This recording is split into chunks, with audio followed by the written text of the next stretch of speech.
Koi Konnichiwa. Hello, everyone. Is the vertical stream thing working, or are we like in a weird horizontal stream, but it's like stretched out? I don't know how this looks. I hope I did it. I hope I set it up right, because I think I should. It should be set up in a way that it shows up to like be vertical, but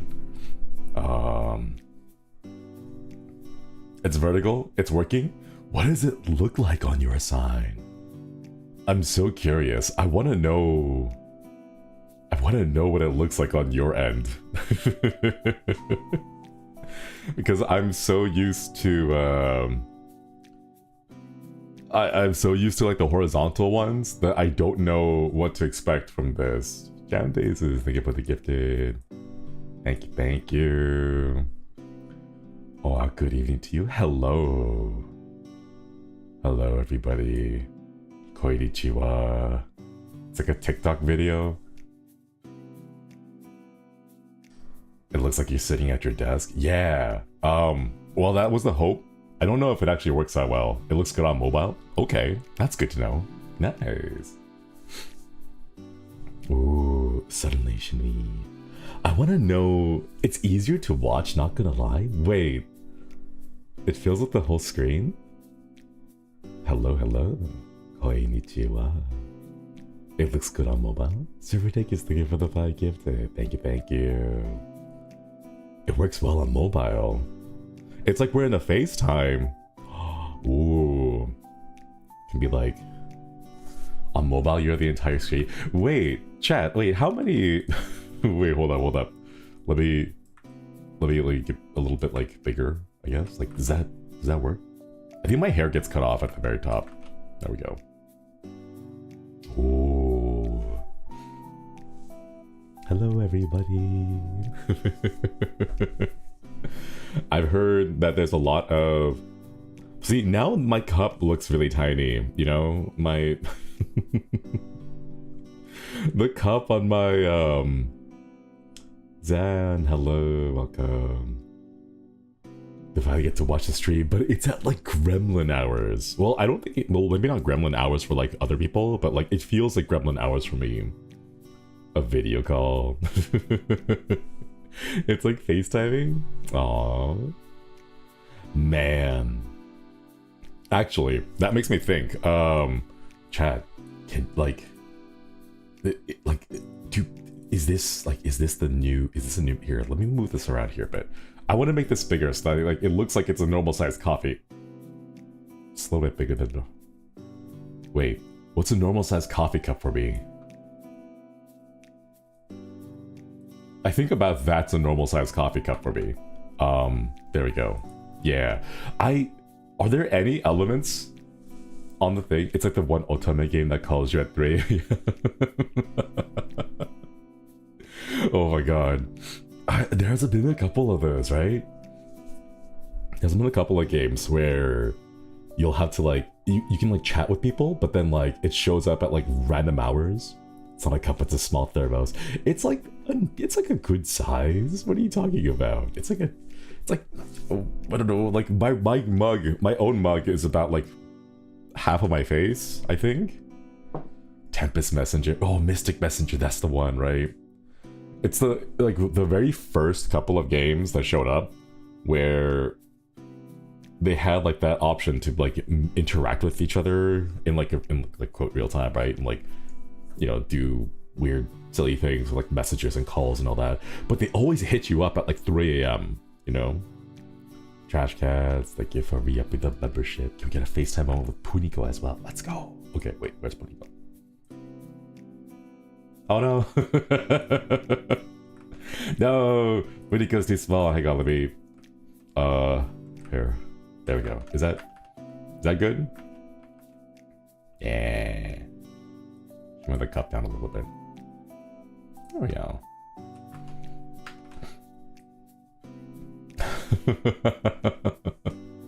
I remember destroying my sleep with alarms.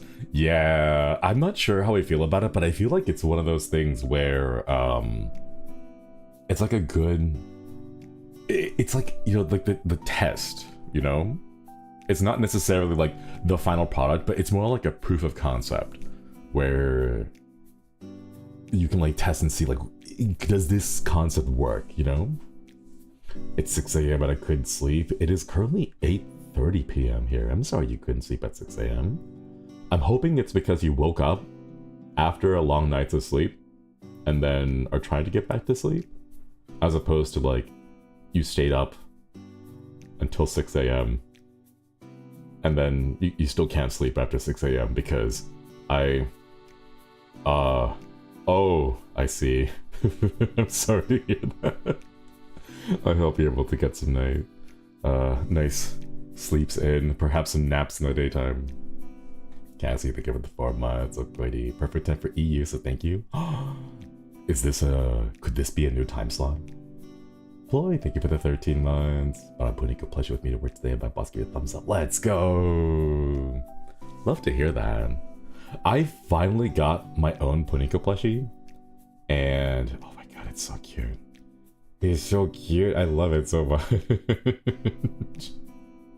What I've been doing is I've been grabbing it and just like slamming my face into like the side of Puniko. You know how like, the hat is kind of off to one side, right? And this is the other half of the face, or the body, the chunky body that isn't covered by the hat, right? The right side of it when you're looking at it, right?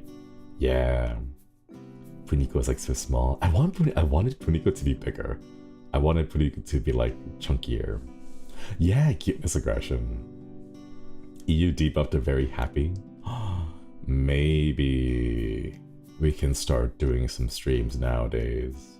Chum Cham, thank you for the 3 months. Maybe? Okay, I'm gonna be honest. This is mostly just an experiment. I have no idea what to expect from vertical streaming, but I hear like YouTube is like pushing vertical streams and everything, so I was like, you know what, I might try it again, see what happens. Watch the vertical karaoke, and it seemed like not a lot more non-holo people were in chat. Ooh, interesting. I wonder what the non-holo people would be like. Do you guys think they'd be like normies? They'll see it on the algorithm and be like, what is this? An anime man talking to me.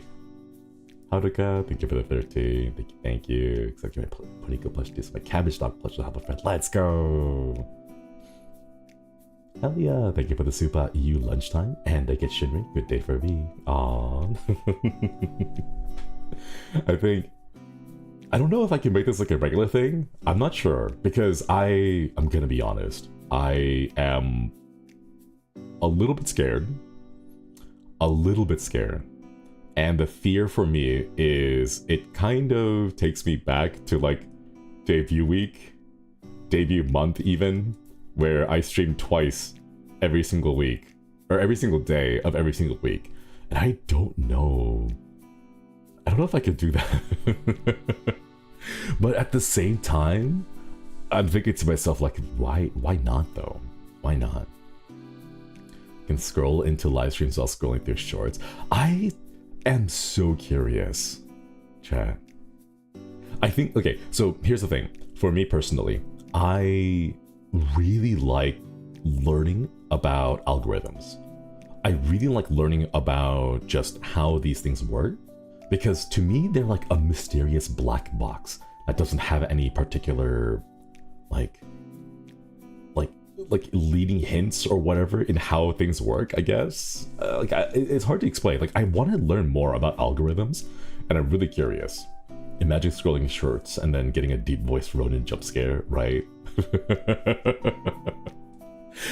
Okay, every now and then, I'll just be like, oh, or like, woo, like, boo, right? I'll like scare them.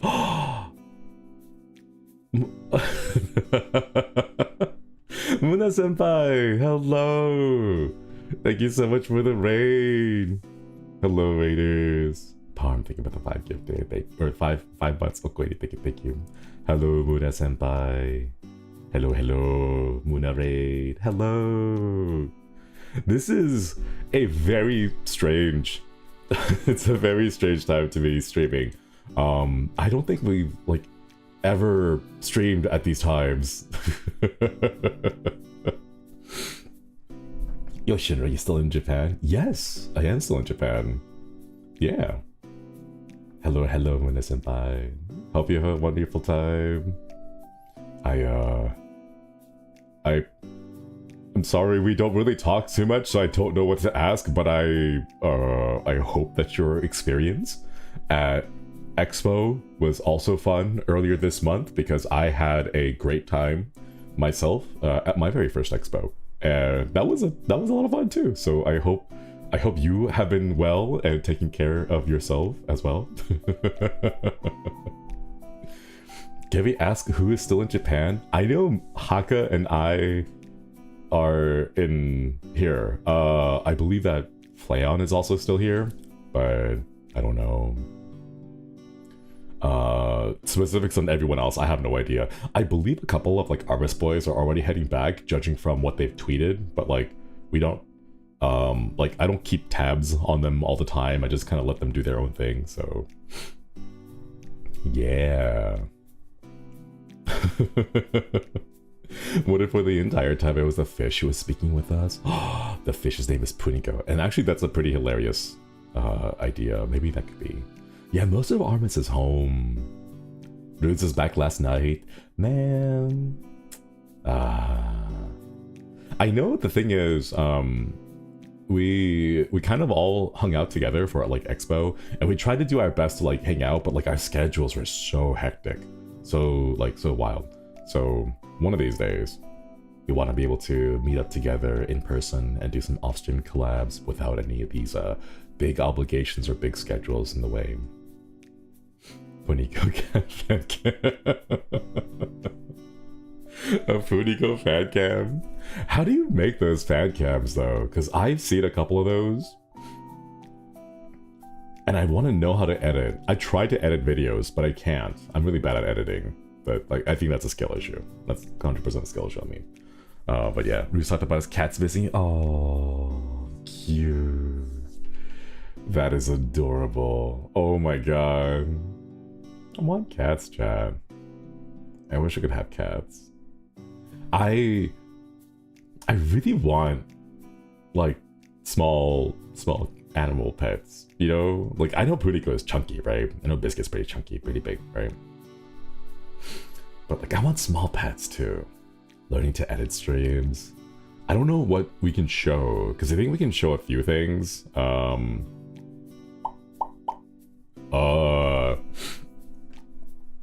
Like I know we can show like Blender, I think Blender and Unity and like a few other applications, but I'm not sure if we can show like the other stuff. But yeah. Makes me want to be a crazy cat lady and live in the woods. God, that's such a vibe though. That's such a vibe. Like a guinea pig small? No, not necessarily guinea pig small. I want like a cat small, you know? Okay, here's the thing.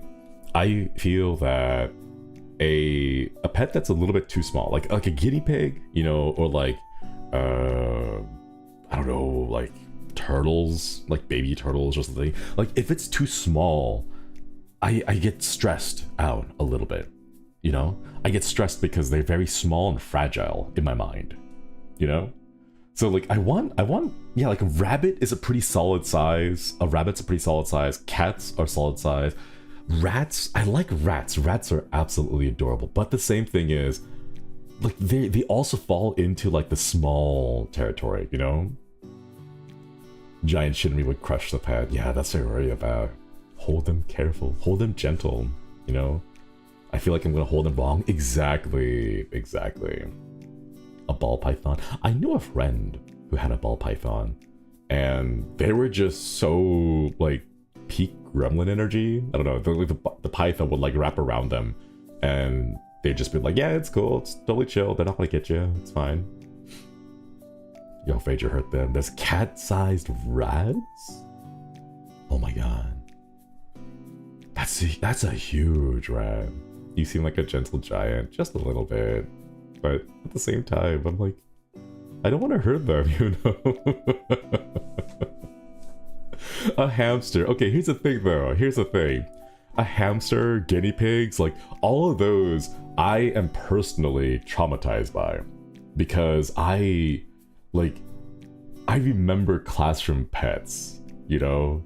I remember classroom pets because there'd be a pet and there'd be like, you know, a small cage and there'd be like 2 or 3 hamsters in it, and everyone would be like, oh, look, it's hamsters. It's really cute, right?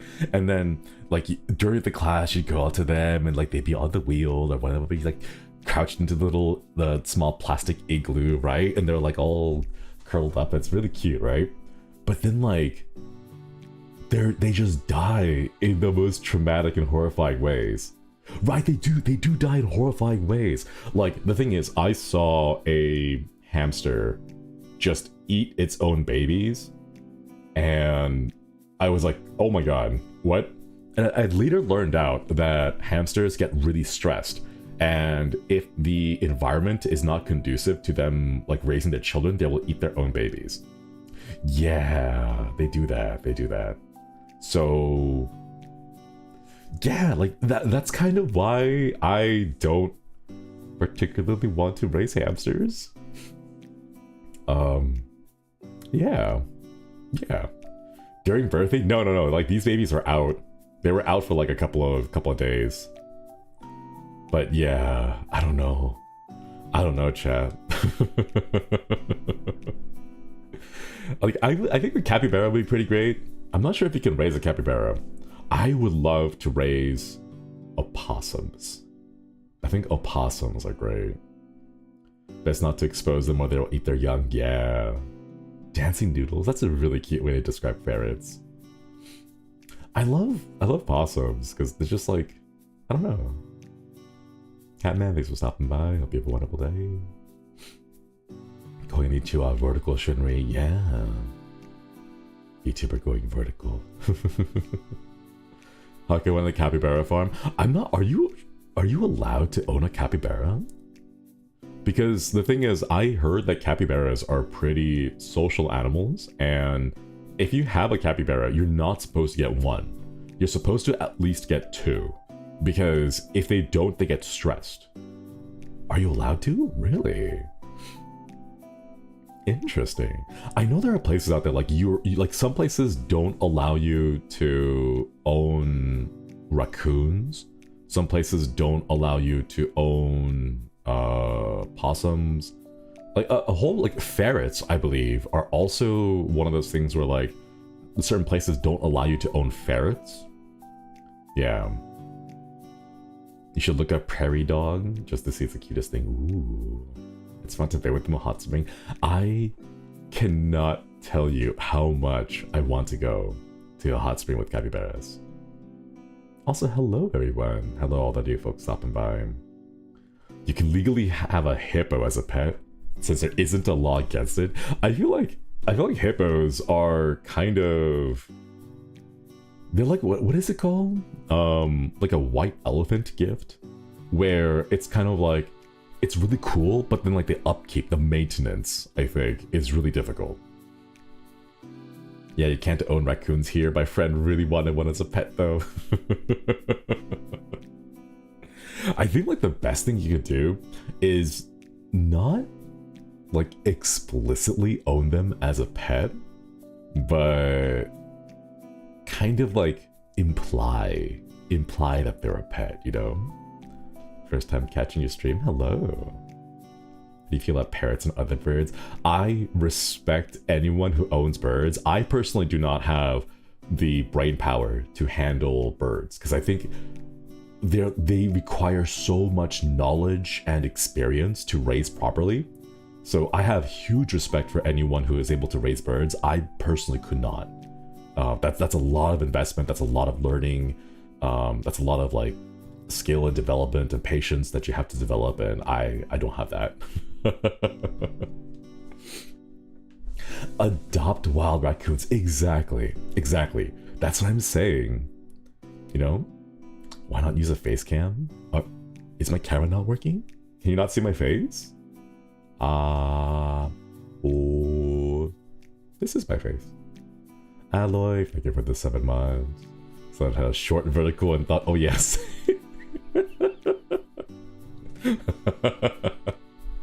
Thank you for re-upping the membership. Upgradey, upgradey. I think... Okay, so here's the thing, You don't necessarily need to have, like, a pet, you know?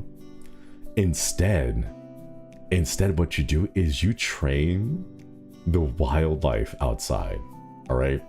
Now, this works... I've seen this working for crows, alright? Normal Mar, thank you for the 1 year, and Honest Atus, good morning. Thank you for re-upping the membership, Okwedi.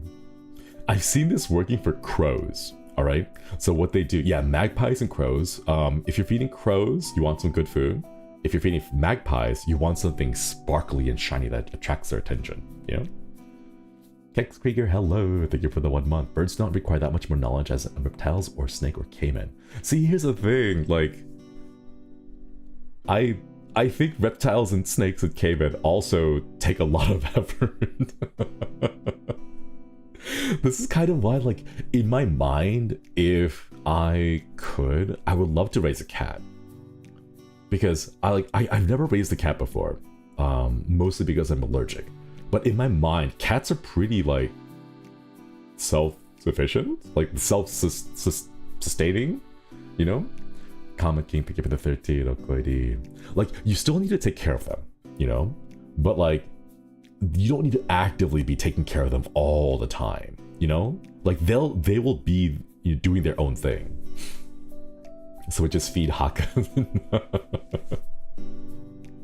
Superbirds can't eat without Subway Surfer gameplay to keep them concentrated. Oh my god. I should try that. I should have, like, a little Subway Surfer gameplay, like, in the corner. Hi, I am New. Hello, New. I am Shinri. Good to meet you. Right? I think cats are great. Pretty low maintenance, but can get clingy. Might follow me around the house wherever I go. That is so cute. That is adorable. Man, I want a cat. I wish I wasn't so allergic. I wish I was not, because I think cats are just adorable. Man, I need an owl. Ah, owls sound like really fun. Owls sound like fun. But, like, I feel like your like sleep schedule trying to raise an owl will be like whack, because aren't they nocturnal? It's like you have to be able to take care of them during the night, or like, I'm not sure, like, what does it take to raise an owl, you know? Ooh, also depends on the cat's personality. Ooh, man, I want a cat. I think cat's adorable. What about a hawk? Isn't that an actual job though? I think, like, falconeers, I think they're like it's an actual job to, like, take care of a hawk. What about a rat? Owl feeds on rats though. Man, I feel like I would love to take care of a rat, but, like, I kind of want it to be okay. Here's the thing. If I were to raise a rat, right, I kind of want it to be like a subway rat, you know? I want it to be a rat that has lived out there in the wilderness. You know, I want a rat that has suffered the cold, harsh winters of the New York subway, right? The craziness that happens on the subway, on public transportation, right? I want that kind of a rat, because when I bring them in, I can be all like, all right, see, you had to live and survive out there, right? But now you can come here into my home and enjoy, like, a life of luxury, you know? A rat that understands exactly how good it has, you know? Like, that's the kind of rat I want. Like, does that not make sense, Chad? You know, like, yeah, you could get a baby rat that just is always pampered from the ground up, right? But I feel that the rat would be more appreciative of the care and love and effort that I put into it if it, like, had that harsh experience at the beginning, you know? But the diseases, I mean, we'll do the proper checks to make sure, like, it gets its, like, vaccinations, and it's taken care of, and it has, like, medicine to take care of, like, the fleas and the ticks and all that kind of stuff, you know? He wants a traumatized rat. No. He wants Master Splinter. No, it's not like, oh my god. Okay, chat, it's not like I look at a New York subway rat and think to myself, I can fix that rat. You know, like, I don't think that way. He can fix that rat. No, I just think it'd be really nice to, like, you know, get a wild rat and bring it in and then be all like, hey, I know it was hard outside, but you're safe here now and it's gonna be good, you know? Lizard or gecko cute too. Ah, oh, man. There was a type of gecko that chat was telling me a while back. Sardonisms, thank you for the 4 months. Thank you, thank you. Okwedi. Ooh. Feeder rodents behind the counter, kept them as pets. Also are mice. Oh. I see. Leopard geckos? Leopard geckos? No, wait, I'm thinking of another type of gecko. Chat was mentioning, yeah, tokay geckos. I think chat was mentioning tokay geckos. Like, okay, so like leopard geckos are really cute. I love their like tails. They're like chunk. I think it's really cute. I think it's really adorable. But no, it's tokay geckos that I remember chat was telling me about. Yeah, the screaming ones. So you can summon a ghost. I mean, I'm not saying that explicitly, but like, you know, if it happens, then, you know, I'll go with it. Like, wait, hold up. There was like a reptile that I really liked. I thought was super cute. What was it called? A red eye skink, I think. I think it's a red eye skink. Orange eye skink? I think it's a red eye skink, actually. But like the reason why I think red eye skinks look really cute is they look like tiny dragons. Like right now, if you have a chance to, right, go look at a red eye skink and take a look at just the like the face, the shape of the face. They look like tiny dragons and they are so cute. They are so cute. Just saw you and recommended. Want to say I love the model. If you'd send my regards to the Rigger artist, we'll sub and watch more later. Have a great stream. Thank you for stopping by. Yeah, thank you. My mama is actually Nitaka-san. Nitaka-sensei, yes. Blindness, hello. Thank you for joining the collective. Welcome. My artist, my mama, is Nitaka-sensei, and then my papa is Feluca-sensei. Yeah. Red-eyed croc skinks make terrible pets, but they look so cute. That's the thing. Like, yes, they may make terrible pets, but they're very cute. You know, they look adorable. I can't help it, you know. Ah, my heart. Why not a saltwater crocodile? I'm not sure if I can take care of a crocodile. I'm afraid. Okay, here's the thing though. You know, you find everything cute. This is true.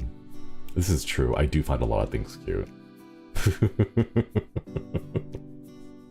Okay, but here's the thing though. My worry is that as you raise these animals, right?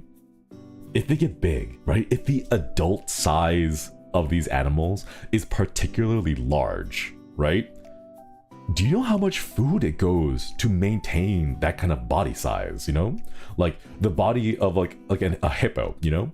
Like I think imagine the cost, you know? Just the amount of money you have to spend buying vegetables for a hippo or like buying meat for a crocodile, right?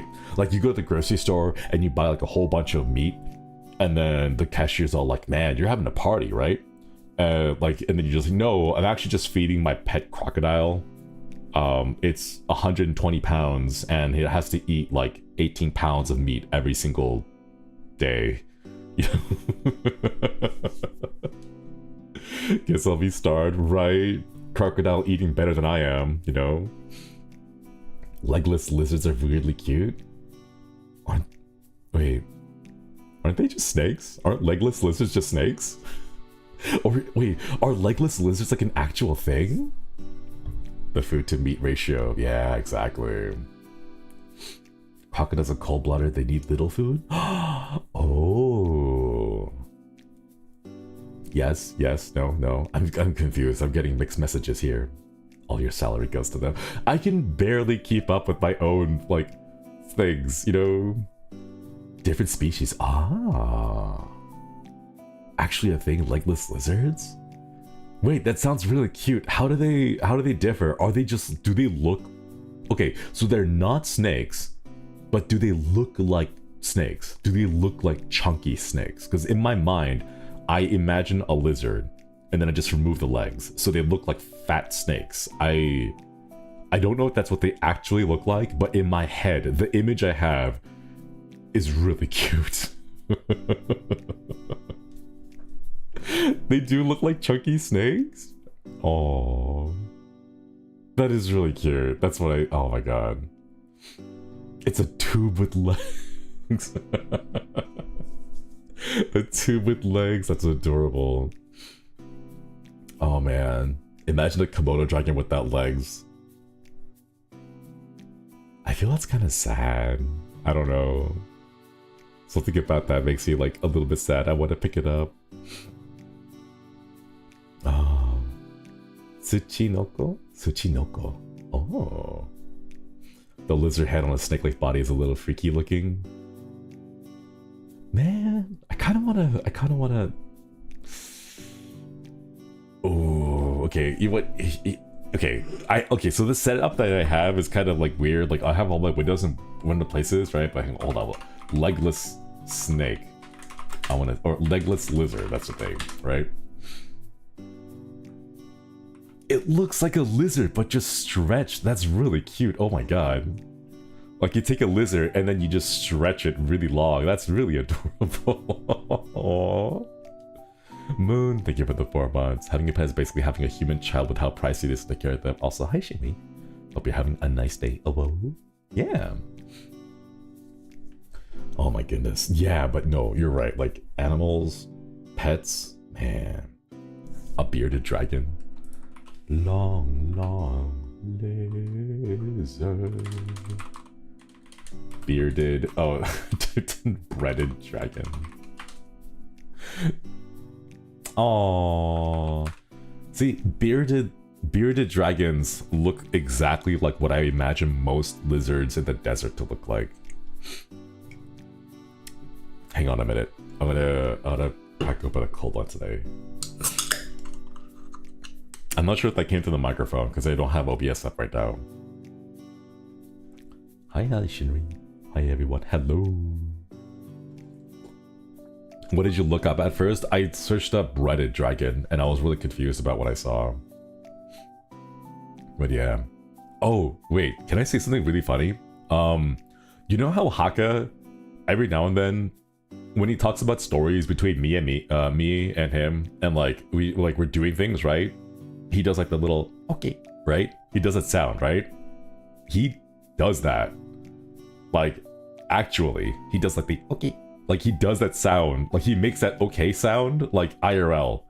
I didn't realize he did this, right? Because like in my head, I was like busy like working on things, right? Like whenever we're going shopping, you know? Like I'd be focused on like trying to find things, right? And I wouldn't really pay attention to it, right? But like he legitimately goes okay, like that. He actually does say the okay part, right? It's like really quiet though. It's like really quiet, really small, I guess. He actually does that because like this one time in the hotel, I was like, wow, this AC is like really cold because it was like blasting at like 50 degrees, right? So I was like, can I, like, do you mind if I raise the AC? And he's like, okay, just like that. Font 5, right? Font 5, but also like italicized. Like that's what it sounds like. He's very small, very cute. Yeah. I just thought it was like a interesting thing that happened. I was like, whoa, he actually does this, you know?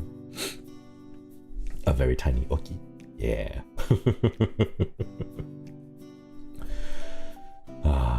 Wait, so chat, I have a question. I want to know, like, what does it look like? Where are the things on the screen? Gimster, thank you for the 12 months. Just got here, so I was wondering if chat's suggesting pets to you. If that's true, I suggest a pet grizzly bear. If dangerous, then why Fluffy? This is true. If dangerous, why Fluffy? Oh my god, Wayne. Speaking of grizzly bears, Gimster, thank you so much for the membership. Thank you for the 12 months. Okwadi. Speaking of chat, speaking of, did you guys check out Fat Bear Week last year? I know we've been talking about it like last year. We talked about it a bit last year, right? But Fat Bear Week is amazing. I love it. Kimmy, thank you for the 11 months. Okwadi. If you don't know what Fat Bear Week is, go ahead and search right now. Fat Bear Week, right? It is like a week where they have these wilderness camps outside just watching the salmon migration, right? And the bears will come out and they'll just eat so much, trying to like pack on as much weight as possible right before hibernation. That's what Fat Bear Week is. They become units, they become chunk. Oh, they're so cute. Because like when you see them like the before and afters, right? Like before you're like, wow, that's a very malnourished bear. It's very small, very like thin, right? But then like after the week, they just get so big. They get so big.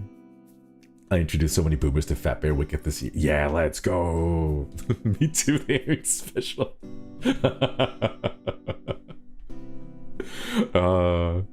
Chunk of the chunk, they are. Okay, but here's the thing. If you watch Fat Bear Week, like if you play on like 2x speed, like because you can see some of the VODs, the videos that like of the previous recordings of the past years, right? They do this thing where they will catch salmon and they will rip out just the eggs and they'll eat only the eggs and then throw away the rest of the salmon. And it's kind of like, man, these bears don't understand, right? Because here's the thing, wild salmon does not have a lot of fat, you know, so they don't have that many calories, right? But the roe, exactly, the eggs, the salmon roe, like that's where a majority of the calories, the nutrients, the dense compact calories are, right? So what they do, exactly, they know it's the fattest part, they just grab it, they rip it open, they eat all the eggs, and then they throw away the rest of the body, you know? And like part of me, like I can understand like biologically and like ecologically why they do that, but then there's also the other part of me that's like, that's salmon sashimi. That's a lot of fresh salmon sashimi that you're just throwing away. Like the bears don't understand, they don't get it, you know? Like that's so much. Like, do you know how much it would cost to get that much salmon sashimi, right? Like think about it. Ah, man, it's like you're wasting so much good salmon meat. But I know why they don't eat it, because the salmon meat compared to the eggs is not as nutrient dense, you know? Man. And it makes me think, like, in the ocean, you know, like when a shark eats a fish, like, they don't quite taste it. They don't like enjoy and savor the flavor of the meat, right? You camp near the bear to get the meat. I think it's kind of safe to do so, because I believe that during Fat Bear Week, when the salmon are migrating and the bears are eating them all, the leftover salmon meat, I think like there's just so much of it that the bears don't really care. You know how most of the times when bears are like really possessive of food, they'll like fight and they'll be like, you know, they'll make loud noises to chase you away, but like, this is mine, you know, grr, don't eat this, right? During Fat Bear Week though, there is just so much salmon that they're not as territorial of the salmon there, which gives a chance for, you know, birds like vultures or like foxes and wolves in the area to go and just snatch up the leftovers. So like, maybe we can also scavenge some of those salmon. Like, sure, you're like, we're gonna have to clean it out and everything, right? But it's kind of like, if there's that much salmon just on the ground and like being left over, why not just get some fresh salmon? You know, like, you know, that's what I'm saying, right? Rawr, it's mine. Grr. We need to make a robot bear to harvest, right? Or like one of those like fake bear suits. Oh my god. That just reminded me of that one scene in Ace Ventura. Does anyone remember that one? The movie with Jim Carrey? Where they had the rhino machine, and like it starts to overheat, so like he tries to like escape from the back, and then these people are like, oh, look dear, look, the rhino is giving birth, it's the miracle of nature, but it's like just Jim Carrey coming out the other end. Nintendo, think of the 5 buds. Saw an old man yapping into the void today, pointing at the pond. If you looked, he was literally yapping about kois. OG koi dad. Oh, let's go. I forget about that. Ace Ventura 2 When Nature Calls. That was a long time ago, man. Man. When was the first time I saw that? I think I was... like 14 years old? 15 years old? I think I saw it as a teenager a long time ago. The 90s, man. Yeah, it's been a long time ago. A long time ago. 14? I'm a baby? I'm 30. Season 2? Is that how it works? I don't know. I think I'm 30. I think I'm still 30. But I don't know my specific age. At some point, it stops mattering, you know? Like, you grow old and it's great, like you get birthday parties, but at some point you're just kind of like, yeah, it's just another birthday party, you know? Like, yeah. My last birthday before I joined Tempest, what did I... Wait, hold on. I'm trying to think about what I did, you know? Skyliner, thank you for the super. Salmon meat is not very good at that point anymore. Salmon meat begins to deteriorate the moment they enter freshwater. No! Sad times. Sad. Thank you for the super, though. Good to know. Don't eat the salmon. It goes bad. You still have a birthday party? No, the last birthday that I had before joining Tempest, I was alone. And I celebrated it alone. Hi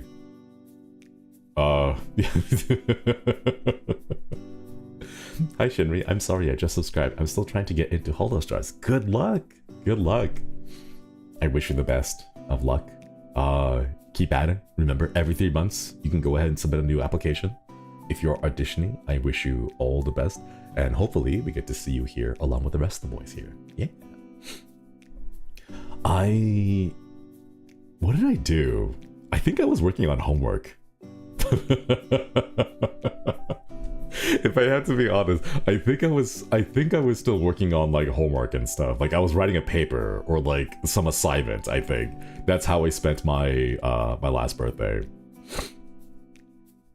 Alone by choice or just the middle age goes like that sometimes. No, it's just like at some point, like my friends and I, we just kind of stopped celebrating our birthdays because it was like, yeah, we've been through the whole thing before multiple times, you know, like it doesn't change anything in a big way, so yeah. I don't know, it wasn't too bad. Why is your voice so deep? Because I was hit by the puberty truck when I was younger. Yeah. I was hit by the puberty truck. That's why. You know how some people get hit by trucks and they like get isekai'd, and then their life becomes a light novel or a like short 1-2 season anime? I just got hit by the deep voice puberty truck. But yeah. I'm learning to have a rest day on my birthday. Let's go. Yeah, I hope you treat yourself with that. The villain laugh? Wait. No. Do I have a villain laugh? I don't think I have a villain laugh. Do I? Wait, chat. Regulars, kois. The ones who like see me. Do I have a villain laugh? You kind of do? Really? No, I don't think I have a villain laugh. I'm too soft to have a villain. Like, to be a villain. Sometimes.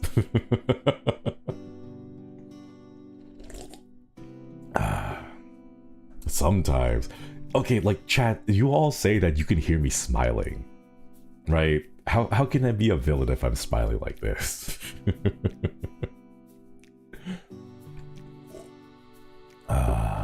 In isolation, maybe, but your personality means it isn't. You're the real villain of Tempest. If I was gonna be a real villain of Tempest, do you know what my villain arc would be? My villain arc would be sneaking in vegetables into the boys' meals. Because I know for certain, I've seen what they eat, they're not getting enough fiber. They're like, Shinri, why do I feel so constipated here? I'm just like, I've told you, like, a dozen times already. The foods that you guys are eating when you go out to eat do not have any fiber. Alright? Like, you're going out, you're eating yakiniku, you're having ramen, you're having sushi, and yes, that's all delicious, but you're not getting your veggies. Alright? So my villain arc would be like sneaking in just vegetables into all their foods, right? And no, carrots and potatoes do not count, okay? Yes, carrots and potatoes are like culinarily considered to be vegetables, but they are primarily starches, all right? They are primarily starches. You don't get the fiber. The fiber is what keeps your gut healthy, okay? But no, every single time they're just like, oh no, I feel so constipated. It's like, because you don't have fiber. Right, that's why. Carrot starchy, it is starchy. Yeah, potatoes are also like mostly starchy too. Yeah. If there's one thing millennials know about, it's fiber. Here's the thing though, Connor, thank you so much for joining the collective. Welcome. Here's the thing though, as millennials, we're getting to the point where like our body hurts, but here's the thing. As millennials, we're also the weird generation that loves to just troubleshoot things. You know, if something doesn't feel right, something doesn't work right, we like to troubleshoot it and figure out exactly what's going on, right? Which is why so many millennials are like, hey, I'm having like irregular bowel movements, like what's going on, right? And we study like, oh, it's because we need fiber, right? So like we troubleshoot that kind of stuff, which is why we're so like health conscious about this kind of thing, you know? I'm a super, my body's failing me. No. You have plenty of time to get into shape and stay into shape. It's easier to stay in shape than it is to try to get into shape. But yes, I believe in you. Is this pre-testing of an upcoming NPC stream? I'm gonna be honest, I don't think I can. I don't think I could do an NPC stream. I would like to, but like I don't know if I can. I'm old enough that like okay, so chat, I know I told you this already, right? But when I went to Osaka, I literally saw people doing NPC streams IRL, right? The whole tripod, iPhone, standing in front of it, like facing the middle of the street. Like I literally saw that, right? And I just like, you know, like I have like that gag, that like reflex, just like, oh, I don't want, like this is not, this, no, I don't want to do this, right? It's so, I melt in the cringe. Here's the thing though, like, it's easy to just call it cringe and then just like hand wave it away, right? Like they are hustling, okay? Like they have a level of self-confidence, of security in who they are to like do that, right? Like I already feel kind of cringe and like I feel pain thinking about doing an NPC stream in my room. I already feel that pain, right? But to do that out in public, like that is confidence. That is like the hustle. I can respect that, you know? Like that is what I respect. The actual act of doing that, like no, I could not do that, right? But like to have the confidence to just set up a tripod and set up your iPhone and then just stand in front of like a crowd of hundreds of people and then just be an NPC? Like, wow, that's cool, you know? The one lady that made NPC stream huge, made millions. That's what I'm saying, right? It's called lack of self-respect. I guess it's like the two sides of the same coin, right? Either overwhelming confidence or a complete lack of self-respect.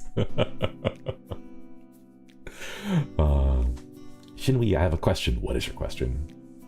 What's more painful than being cringe? Can't afford rent. Oof. That's true though. That is true. I guess like the saying is not to kill the part of you that cringes, or not to kill the part of you that is cringe, but to kill the part of you that cringes. That way you can be unbounded and like fully free to live exactly the way you are, you know? Is that, I don't know if I could do that though. If you were a Godzilla monster, what do you think you'd look like? A giant scaly fish? I don't know. I'm gonna be honest, I don't know too much about Godzilla. Ahaka knows more about Godzilla than I do, so I have no idea. I don't know enough about the Godzilla franchise to be able to tell. No Godzilla lore? No Godzilla lore. Have you ever eaten Indomie? No, but I want to. I want to. You could be a merlion. Oh, I've seen merlions before. I've seen the merlion statue in Singapore, I think. In Singapore, there's a giant merlion statue. I think I've seen that one before. That'd be so cool. A kaiju, but it's a koiju. Cute. Indomie is sick. I have heard so many good things about Indomie, but I've never eaten it myself. I would love to go out and look for it, but I don't know where to find it. I wonder if I can just like order it online while I'm here. Singapore mentioned. I used to live in Singapore. I used to live in like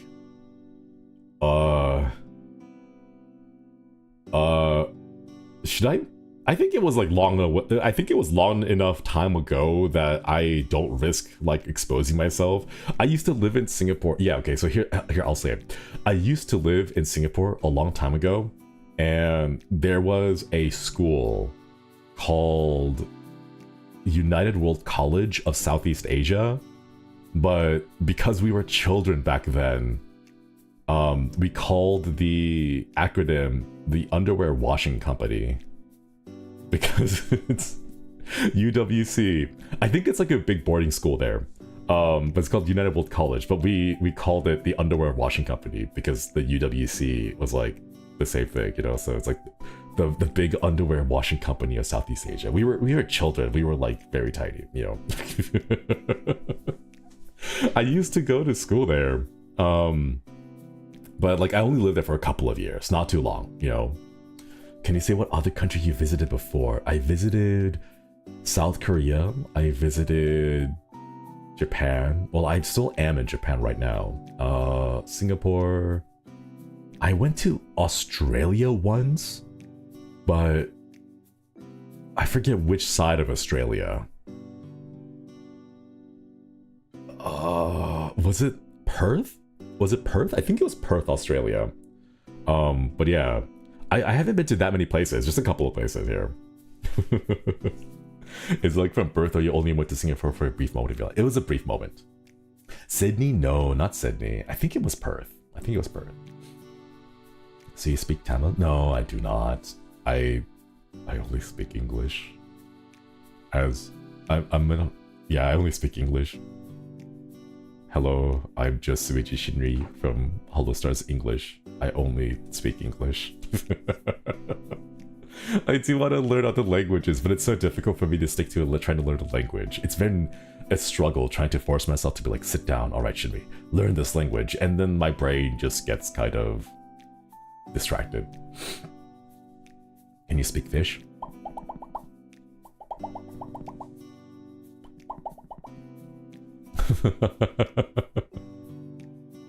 Bad attention span? It's not really attention span, it's just kind of like up until this point, like I've only used English because that's the only time like I'm immersed in a culture. So like if I wanted to, like this would be a good time for me to try learning Japanese, because it's like I'm immersed in Japan and I kind of need to know, you know, like I'm already learning how to order things. Like I can count to 3, I think. Hitotsu, Futatsu, and Mitsu. And I only know that because we order beers at the at the restaurant. So it's like, would you like beers? Like, yeah, I would like beers. How many? 3 beers, right? So like Mitsu, right? You hold up your hands and then you show 3 and then you're like Mitsu, right? And then like that's basically what we do. Like it's immersive learning. You can only count to 4, right? I can only count to 4. Have you ever been told Nihongo Josu before? No. No one's ever told me Nihongo Josu. Not yet. Not yet. Maybe. 1, 2, 3, floor. I don't think I've had that much of a I haven't had like that much of like a big like a drinking thing. I know like we do go out and drink a couple times here and there, but like I don't go out that often compared to the rest of the boys. Like there have been a couple of times when the boys are all just like, hey, let's go out to like get food over here, there, right? And just kind of like, nah, I'm too tired. My 30-year-old bones are like crunchy, so I just gotta stay in bed.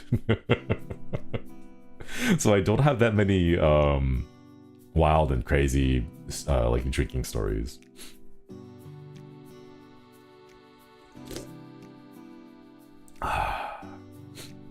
You're 30, you should be in the club. No, I can't. I can't handle clubs.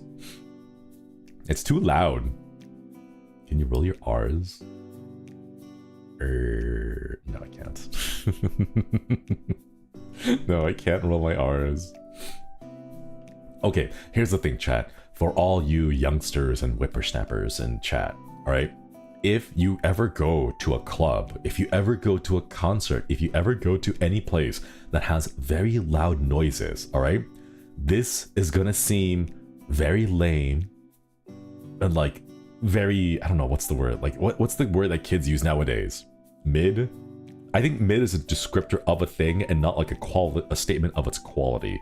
But yes, if you go to any place that has loud music, always bring earplugs.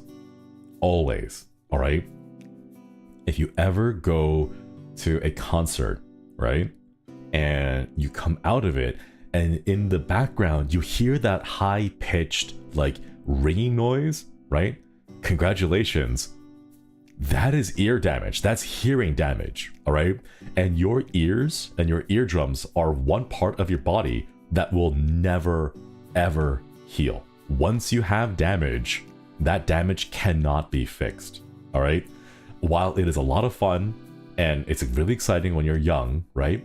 Always bring earphones, okay? Yeah, congratulations, you've unlocked a new perk. Tinnitus. Like, you don't want that. Because, like, for me, because here's the thing, you want your ears not to have tinnitus because you want that silence, right? When you hit the age of 30 and you're like, man, what's going on with my life, right? And you're just sitting down in your bed, you're like bundled up, and like your phone, like you've been browsing TikTok for a while, but now even that's kind of boring, right? So you turn the phone off and it's quiet, right? You want that silence. You want that crushing emptiness, right? You don't want that crushing emptiness with like a little high-pitched kind of ringing in the ear, right? Because that's really distracting. You want to enjoy that unadulterated, mixed silence that you have, right? Because if you have tinnitus, it never ends. Like, it's always there. For me, like every single time I'm lying in my bed, right? It's me, myself, and my tinnitus. That's all I hear, right? It's a high-pitched noise. And it's just constantly in the background, right? So please, if you are young and you are going to big places with lots of music, keep earplugs with you. it is, I know it's uncool, I know it's kind of like lame and all that, right? But man, it will help your hearing so much more later on. Because here's the thing, as you get older, naturally your hearing starts to lose the frequencies. I believe there's a test that you can do where it plays a noise and the noise rises in frequency like at a very steady pace, and basically the test is supposed to see like what frequencies can you hear and what frequencies can you not hear at some point, right? I think like the recommendation is to try that test like once a year just to make sure that your hearing is okay. But like over time, it will slowly decrease the range just out of age, right? As you're getting older, the total range of the frequencies you can hear will slowly cut down, right? You don't want to accelerate that by inflicting any like hearing damage, you know? So do test yourself here and there, but make sure you take care of your ears, you know? The same thing with like your throat, your voices. Make sure you take care of your voices. Make sure you take care of your joints. Please make sure, like, if you do any kind of physical activity, especially biking, you know, or skateboarding, helmets, like elbow pads, knee pads, like, yeah, I know it doesn't look cool, but when you get older, when you're at 35, 36, 37, right, you're going to really appreciate younger you for not having damaged your joints much more than they would have, you know?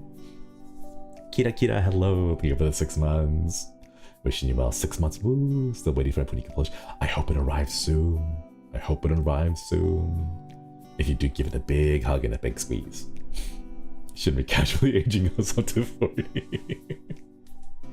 And stretch, yes, absolutely stretch. Absolutely stretch. Oh, I think I've been recently hearing that stretching, the best way to stretch is not static stretching. I believe it was like dynamic stretching, where you're just kind of like moving your arms, like swinging your legs up and down, moving your arms around. Like don't, what was it? Oh gosh, where was it? Like there was a couple studies. Yeah, dynamic stretching generally is better than static stretching is what I've heard. You want to do both? Okay, you can do both. Yeah. It depends on when you're stretching. Dynamic before working out, static after working out. Oh, good to know, good to know. Item Finder Deluxe, thank you for the 13 months. Shinri, we know 35 plus is old, but please spare the thought for those of us already here. No, I'll be right there with you. Gonna be right there with you.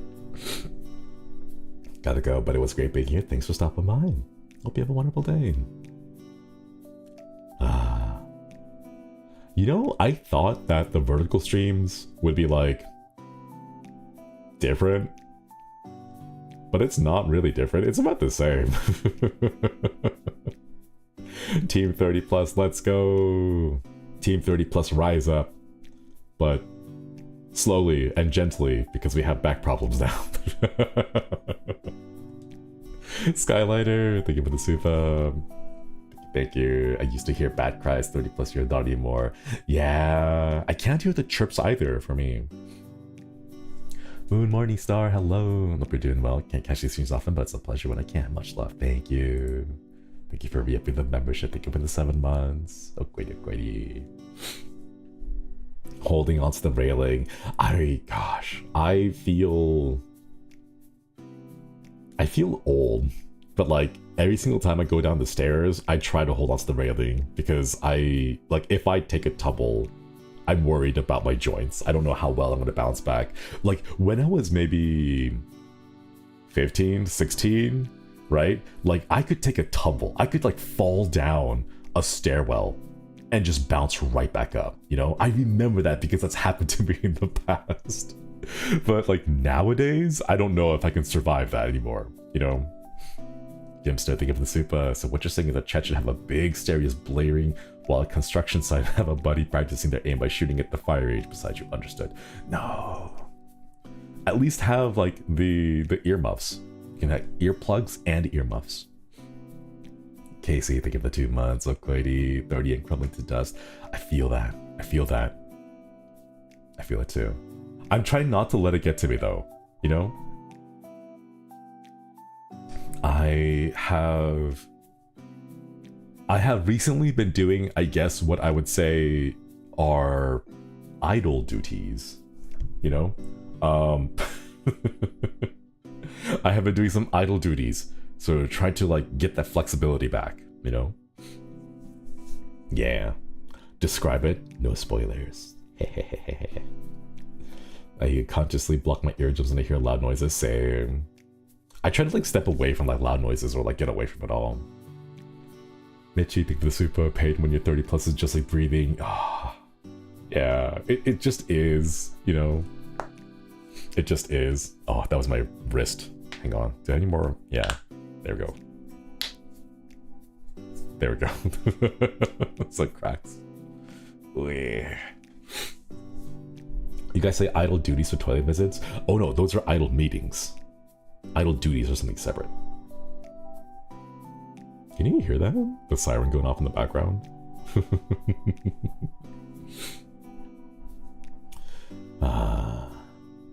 Oof, sounds like my knees. My knees have a permanent crack. Every single time I crouch down, my knees will like pop. It doesn't matter how much I stretch or exercise, my knee always pops. I already told you guys this a long time ago, but my wrist, right?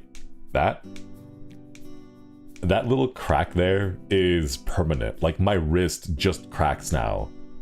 This isn't like cracking my knuckles or anything. It's just like the way the bones like touch each other. It's that.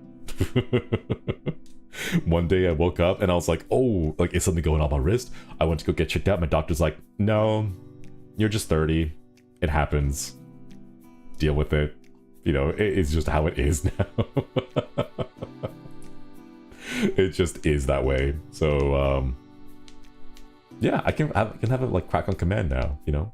I know some people have it with their ankles. A couple people have it with their thumbs, if they're like hyper mobility thumbs. I know they have like the little cracking on the thumbs. Like that's kind of cool. It's kind of fun to see like what kind of neat perks your body picks up over time, you know? No backflip sag, skylighter, I wish. I don't have the confidence to do a backflip.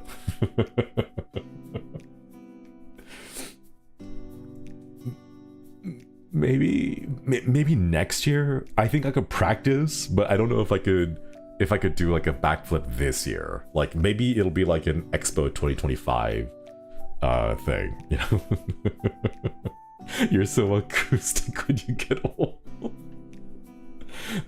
Hey, do you want to hear a song? It's like, oh, you're gonna sing? Like, no, I'm not gonna sing. Listen to this. And my like joints start creaking and my bones start cracking.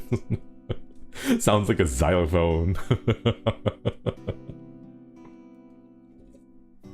My crackling DLC has been delayed. Guessing I'm waiting which gacha it'll be. Right. I don't know. Some people got it wrists. Some people got shoulders. I think like one of my friends, whenever he stretches, he like his left shoulder, I think it pops. There was also another friend of mine who does a lot of what was it called? Not football. The British version of it. Rugby.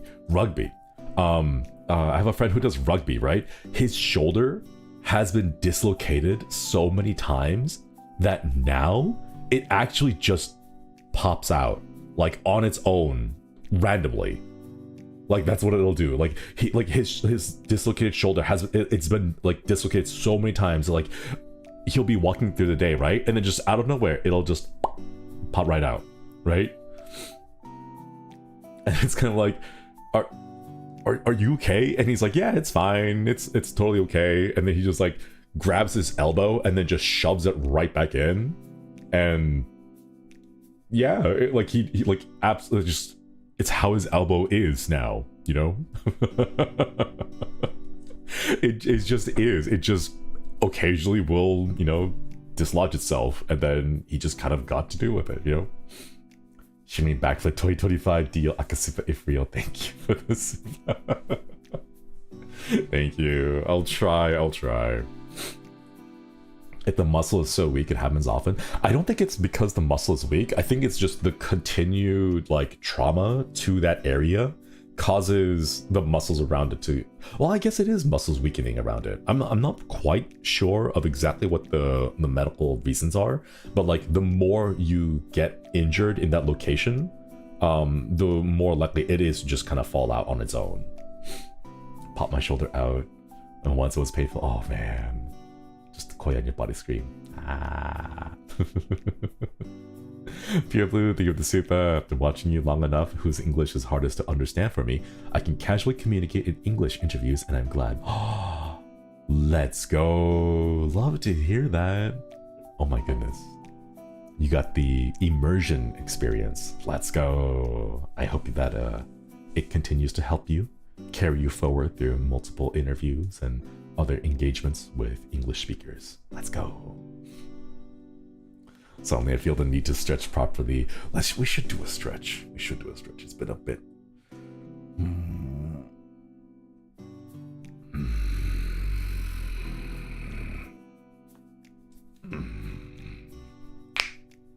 Ooh.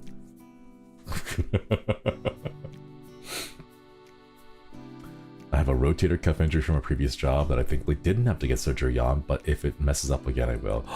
Fingers cracked. Fingers not cracked. Fingers crossed. There's the word. Fingers crossed.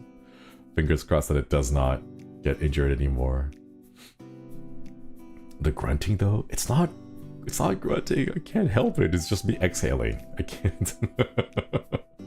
Fingers cracked is a threat. No. I meant like fingers crossed. Fingers crossed. We've been talking about fingers and like bones cracking and all that for so long, so like that's where my brain went to.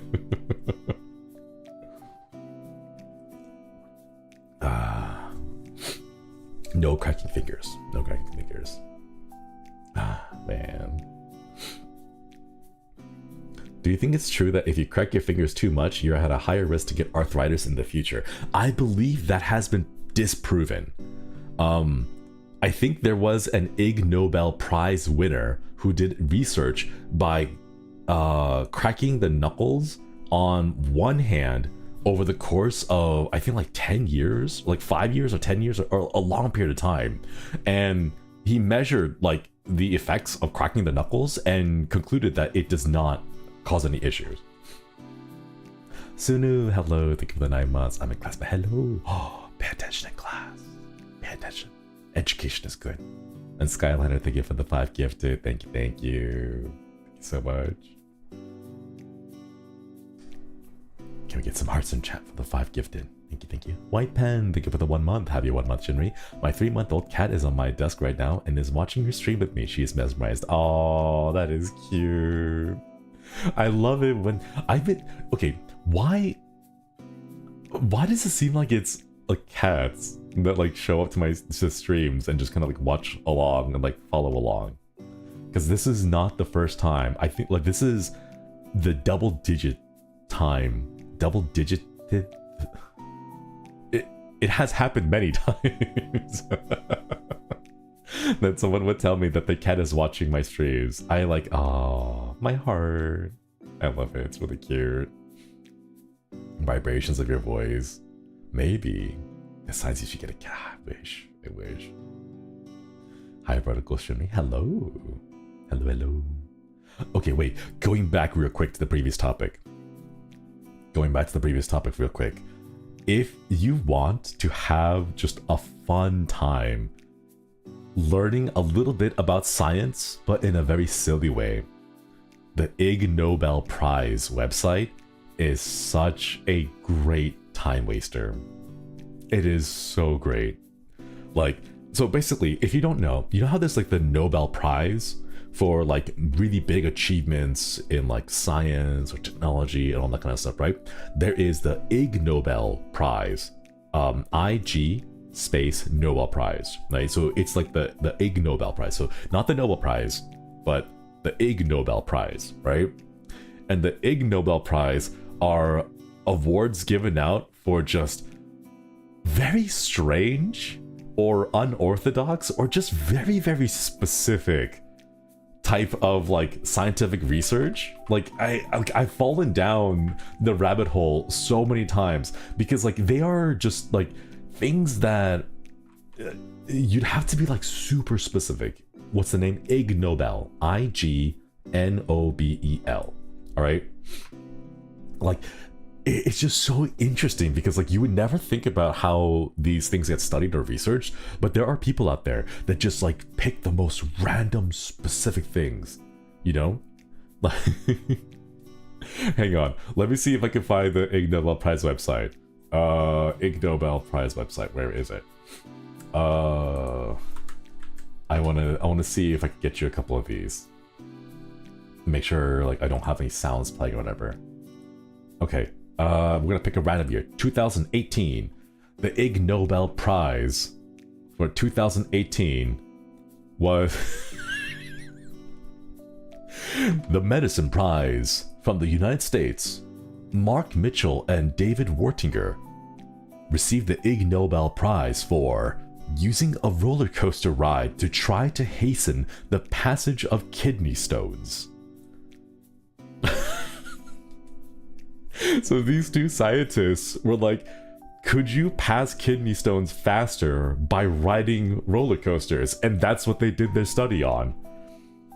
But you know, the Anthropology Prize won for in Sweden, Thomas Persson, Gabriella Alina Sakyuk, Elaine Madison, for collecting evidence in a zoo that chimpanzees imitate humans about as often and about as well as humans imitate chimpanzees. Like, who would think about researching these things, you know? But like, apparently they did it.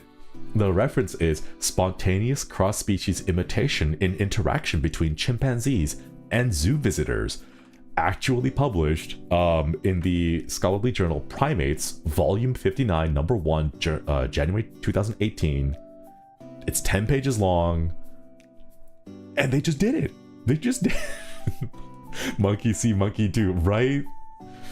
Oh my god. Okay, let's see. Like, here, the Chemistry Prize, won by scientists in Portugal for measuring the degree to which human saliva is a good cleaning agent for dirty surfaces.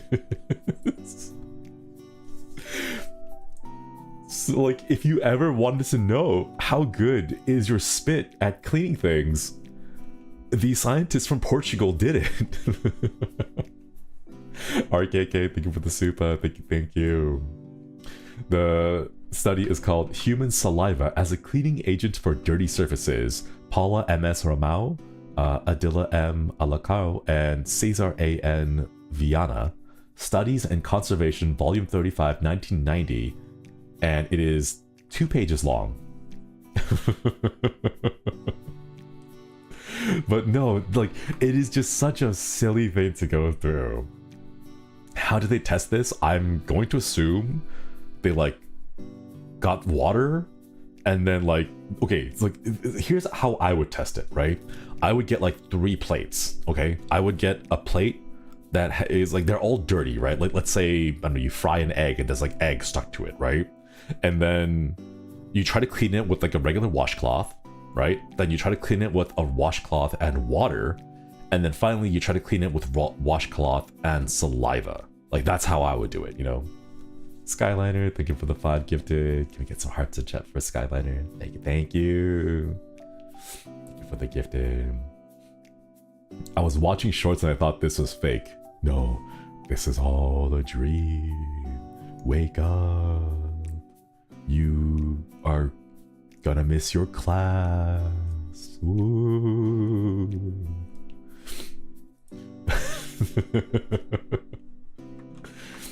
I don't know.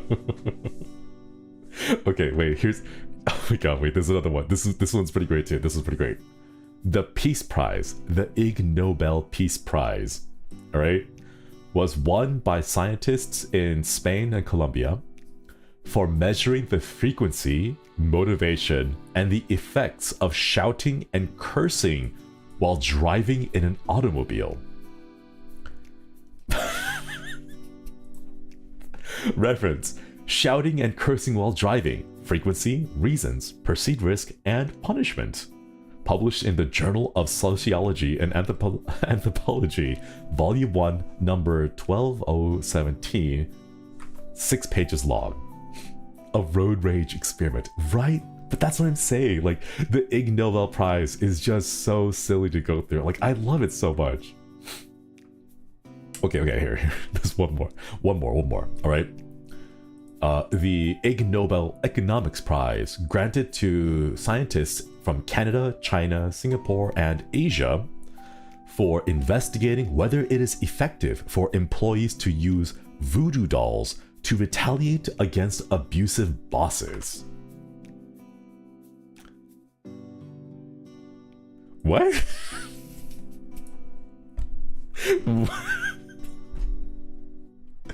Okay, wait. Their actual paper published in the Leadership Quarterly in August of 2018 is titled "Righting a Wrong: Retaliation on a Voodoo Doll Symbolizing an Abusive Supervisor Restores Justice." Do you want me to read the abstract? Okay. The abstract says, when a subordinate receives abusive treatment from a supervisor, a natural response is to retaliate against the supervisor. Although retaliation is dysfunctional and should be discouraged, we examine the potential function role retaliation plays in terms of alleviating negative consequences of abusive supervision on subordinate perceptions. Based on the notion that retaliation following mistreatment can restore justice for victims, we propose a model whereby retaliation following abusive supervision alleviates the negative effect of abusive supervision on a subordinate justice perceptions. In 2 experimental studies, whereby we manipulated abusive supervision and subordinate symbolic retaliation, in particular harming a voodoo doll that represents the abusive supervisor, we found general support for our predictions. Theoretical and practical implications are discussed. According to their abstract, there is general support for it. So if your boss is abusive to you, you can make a voodoo doll of them and retaliate against the voodoo doll, and you will feel like you have received a bit more justice. So apparently it works.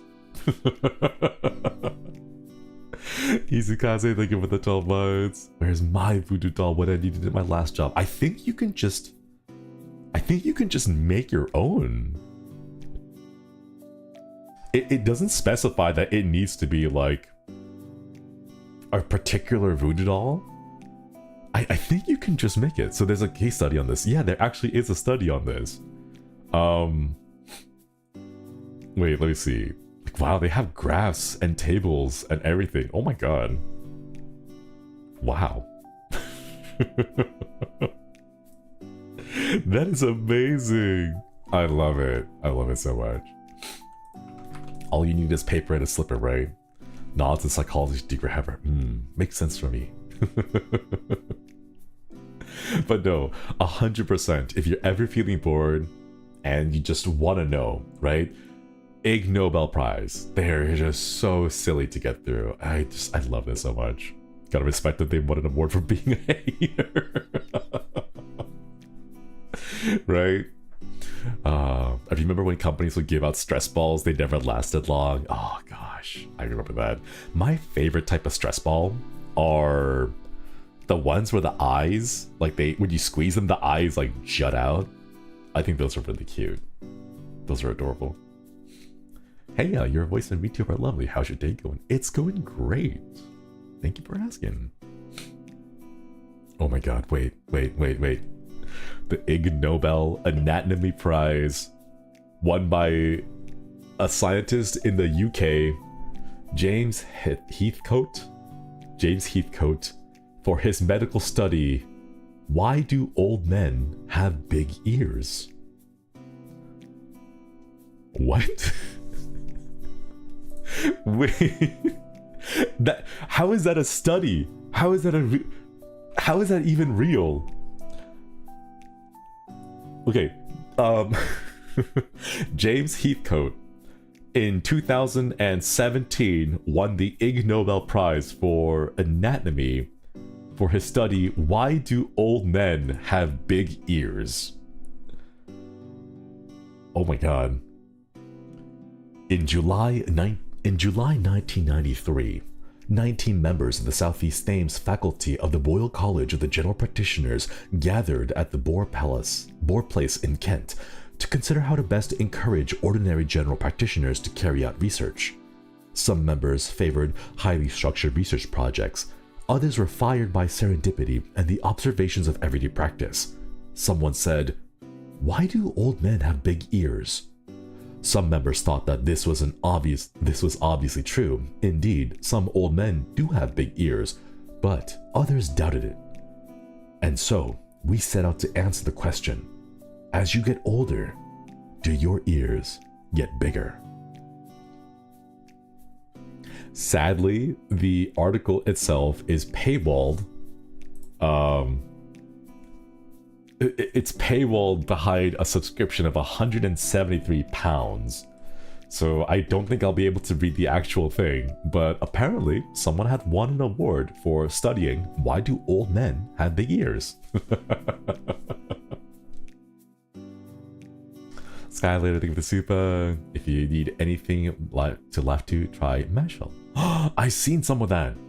I did the dance for bling bang bang bling bang bang bling bang bang boy. Yeah. Hip hip, thank you for the super. What's the general level of sobriety of these scientists during these times? Who knows? Who really knows? Maybe they are completely sober. They're just really bored. Sounds like the situation my roommate gave up her paper. Oh, I want to know like how many like of these hyper specific and very unique papers are there, you know? Go, thank you for the 13. Thank you. Why do old men have big ears? Next year's Ig Nobel Grand Prize. Why do big ears increase attractiveness by 200%? Altair would really appreciate that. Please let him know.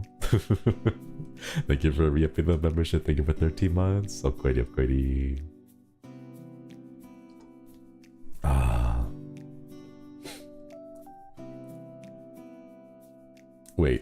Wait. There's more. They like every single one of these are just so great. Every single one of these are amazing. Okay.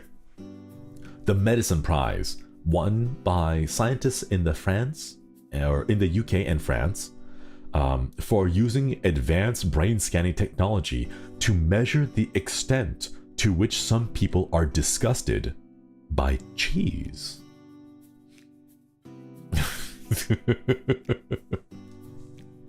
They're like, okay, some people are grossed out by cheese, but we need to quantify that data by brain scanning people who are disgusted by cheese. Like, we need to know exactly how much they're disgusted by cheese.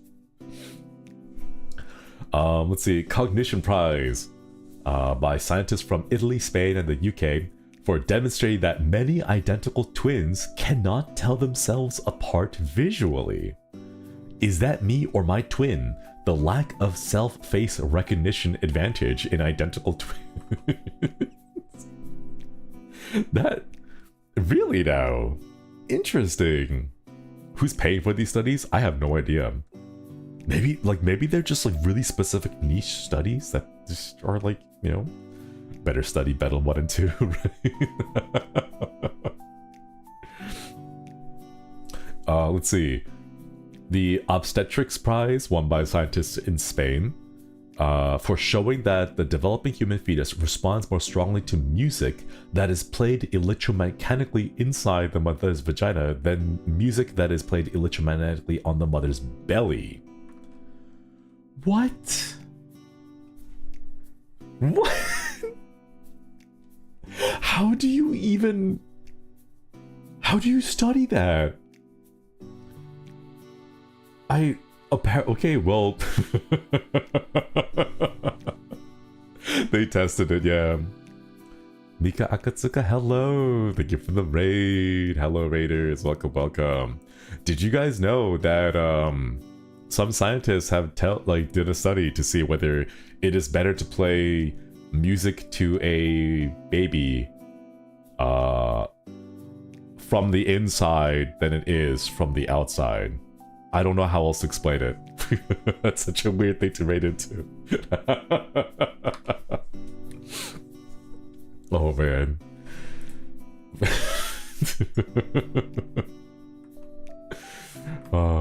Okay, wait. Here's another one. The Economics Prize, won by scientists in New Zealand and the UK for the 2016 Ig Nobel Economics Prize, for assessing the perceived personalities of rocks from a sales and marketing perspective. Apparently, people respond differently to rocks, and they associate different personalities to certain rocks. So, yeah. Rocks are cool. They are. They really are. Did you lead the research? Nah. If I did, it would just be about the flavor and the texture, the mouthfeel of the rocks. The Physics Prize, by scientists in Hungary, Spain, Sweden, and Switzerland, for discovering why white-haired horses are the most horse-proof for discovering why white-haired horses are the most horsefly-proof horses, and for discovering why dragonflies are fatally attracted to black tombstones. What? What is that? Apparently dragonflies are fatally attracted to black tombstones. What? Wait, hang on. Let me pull this one up. Okay, the study was published in Freshwater Biology, July 5th, 2007. Ecological traps for dragonflies in a cemetery. The attraction of Sympetrum species by horizontally polarizing black gravestones. Oh. Probably because it's shiny and they think it's water. No, that's exactly what it says. It says, we observed that the dragonflies were attracted to polished black gravestones in a Hungarian cemetery. The insect showed the same behavior as water. They perched persistently on the immediate vicinity of the chosen gravestones and defended the perch against other dragonflies. Oh, polished black gravestones. The dragonflies, they see it as water, so they think it's like a little personal pond of water, and they like fight off anyone that comes at it. Whoa. If the females were attracted to the black gravestones, they would oviposit on them, and the latter constitute ecological traps. Oh, the female dragonflies will mistakenly think the black gravestones, when they're polished, are surfaces of water, and they lay eggs in there. But it's just a tombstone. So the eggs ultimately end up failing. They would all die. Whoa. It might reduce the population in the area. Yeah. I mean, like, that's kind of cool, isn't it?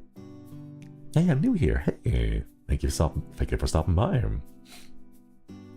Poor baby dragonflies. Yeah, that's actually really cool. Like, I know it's very specific and kind of like niche. It's a little silly, but at the same time, it's like, wait a minute, that might actually have like lasting implications, you know? The studies are just 3 AM Google incognito search.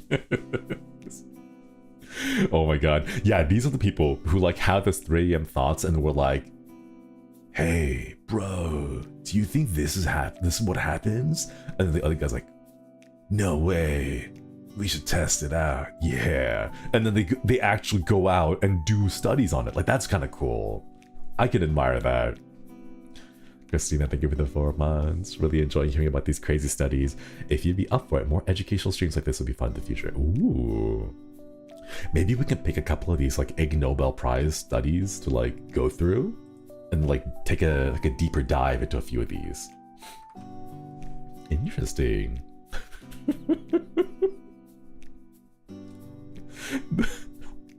The 2016 Ig Nobel Prize for the category of peace, won by scientists in Canada and the USA for their scholarly study called On the Reception and Detection of Pseudo-Profound Bullshit.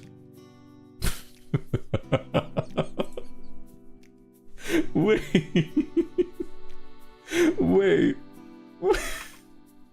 On the reception and detection of pseudo-profound bullshit. What is this? Cited by 613 articles. 613 people have cited this study. Oh my god, that's amazing. Okay, here's the abstract. Although bullshit is common in everyday life and has attracted attention from philosophers, its reception, critical or ingenious, has not, to our knowledge, been subject of empirical investigation. Here, we focus on pseudo-profound bullshit, which consists of seemingly impressive assertions that are presented as true and meaningful, but are actually vacuous. We presented participants with bullshit statements consisting of buzzwords randomly organized into statements with syntactic structure but no discernible meaning. E.g., wholeness quiets infinite phenomena. What does that mean? Across multiple studies, the propensity to judge bullshit statements was... The propensity to judge bullshit statements as profound was associated with a variety of conceptually relevant variables, e.g., intuitive cognitive style, supernatural belief. Parallel associations were less evident among profundity judgments for more conventionally profound, e.g., a wet person does not fear the rain, or the mundane, e.g., newborn babies require constant attention. These results support the idea that some people are more receptive to this type of bullshit, and that detecting it is not merely a matter of indiscriminate skepticism, but rather a discernment of deceptive vagueness in otherwise impressive sounding claims. Our study also suggests that a bias towards accepting statements as true may be an important component to pseudo-profound bullshit receptivity. Oh my god. Gina, thank you for the one gifted. Tuna cheese sandwich, thank you for the gifted. Thank you. Yeah, I love this. This is amazing.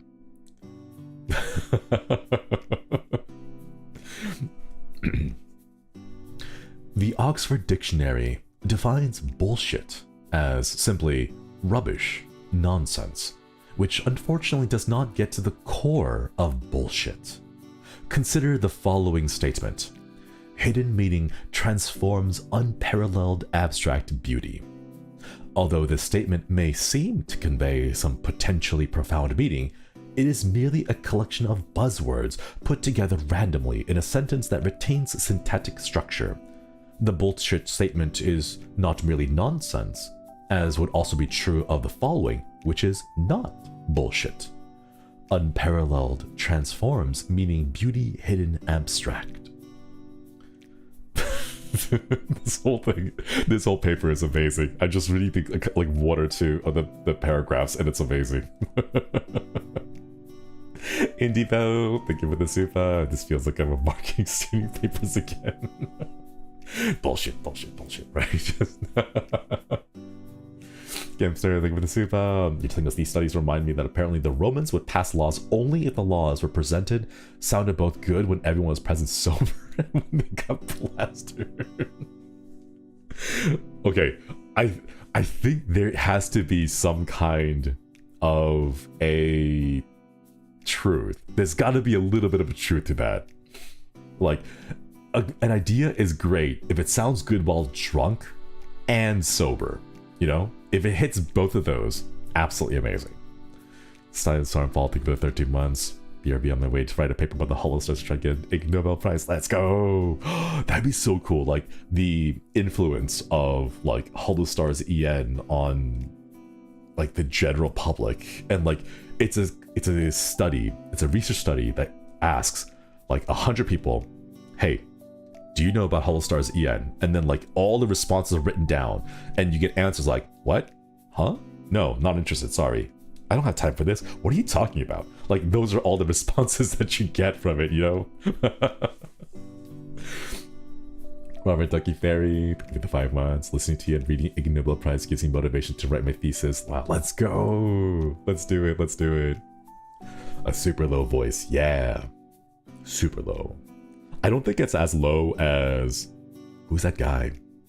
Who's that one guy? Felix? I don't think it's as low as Felix. I wish it could be as low as Felix.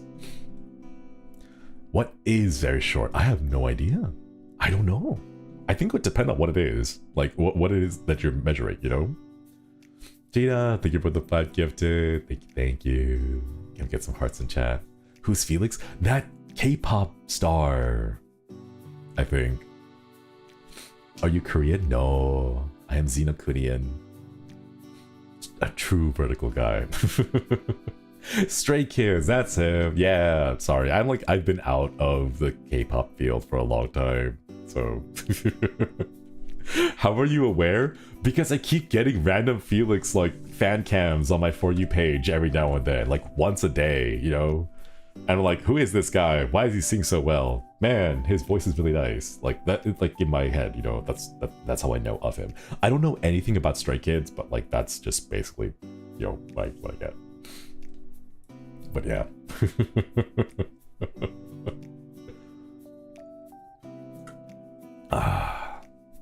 Can you speak Korean? Very, very little. Very little. Oh, Shinri, you're vertical now. I am. You really never can escape fan cams. Nope, they're always there. Your voice is very nice and deep. All the company. Thank you. Thank you. I subscribe. Thank you. Thank you for the sub. Thank you.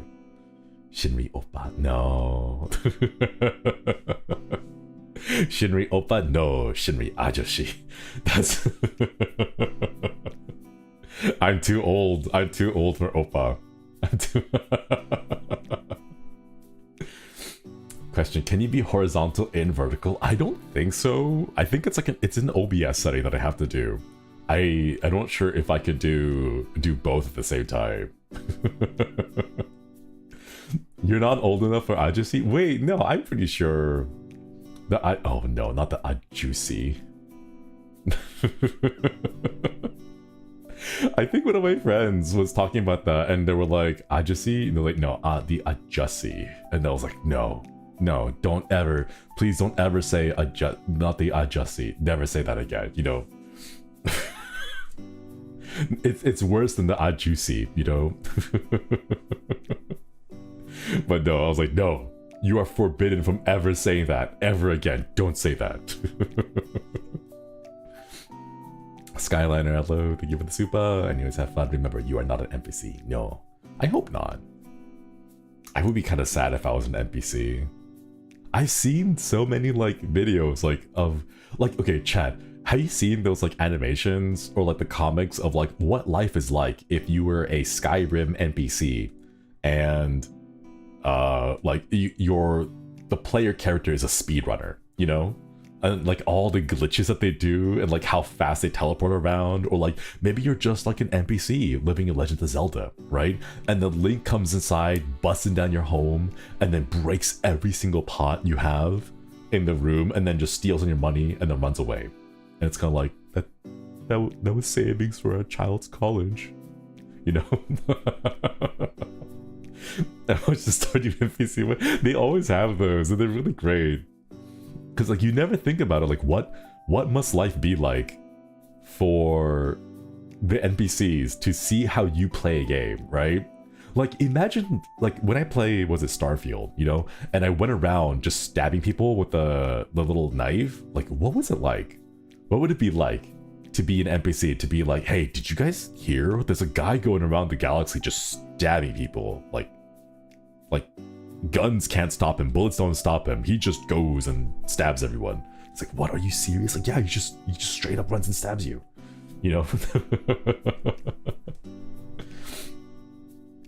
Shido, hello, thank you for the 7 months. I think I'm too dumb to write my own thesis. Is there any tips to look like how I know, like, to look like I know what I'm writing about? I don't know what time to write by. I would say pick something very specific. My own thesis, my own thesis that I wrote was about the impact of like extracurricular classes on student performance, you know? And like there's a couple of other like factors about it, like, but generally it was like that thing. I won't say specifically what else, you know, but like know exactly what you're looking for and like just narrow it down and to focus specifically on that one particular thing, you know? So if you, let's say like if you have an idea for a thesis, you should be able to describe exactly what your thesis is trying to answer in about a sentence or two, you know? I think I read a journal with the same thing. Yeah, it's not that big fancy of a thesis. I know a lot of other people have done similar theses on it, you know? But that's what I would say. Just narrow down exactly what you want to study or what you're trying to explain to the reader. Yeah. Speaking of thesis giving me whiplash, I thought I'd escaped it, but no, it followed me to silly VTuber lies. I'm in hell. I had a nightmare that I missed my finals. Was it last year? And it never goes away. That trauma, the danger, like it sticks with you, you know? Indie Bell, thank you for the super. Elder Scrolls, more specifically Morrowind lore, actually explores this player in a game world issued through the concept of Chime? Ooh, what is that? What is that? Reveal your face? Can you not see my face? Wait, chat. This is like the second time someone said they can't see my face. Here, let me zoom in. Can you see my face now? Wait. They said they wanted a face reveal, right? They wanted a face reveal. Okay, here. Let me reveal my face.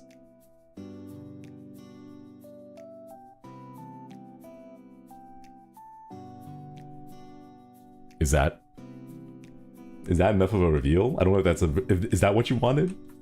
Is that how you wanted me to reveal my face? I don't know how else to reveal my face. Like, I don't know. I feel like it's bones, you know? Like, how do you explain that you have bones, you know, without like showing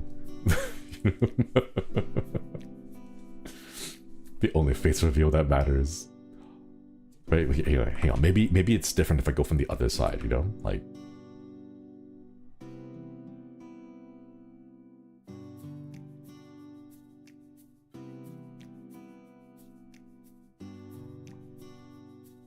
am I face revealing enough? Am I revealing enough of my face for you, chat?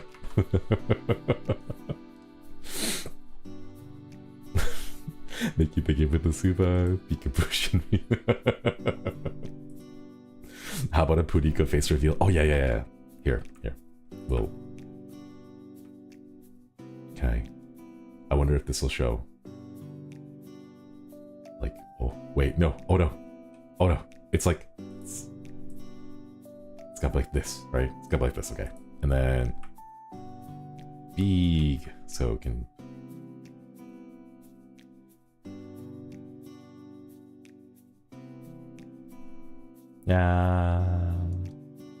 Play.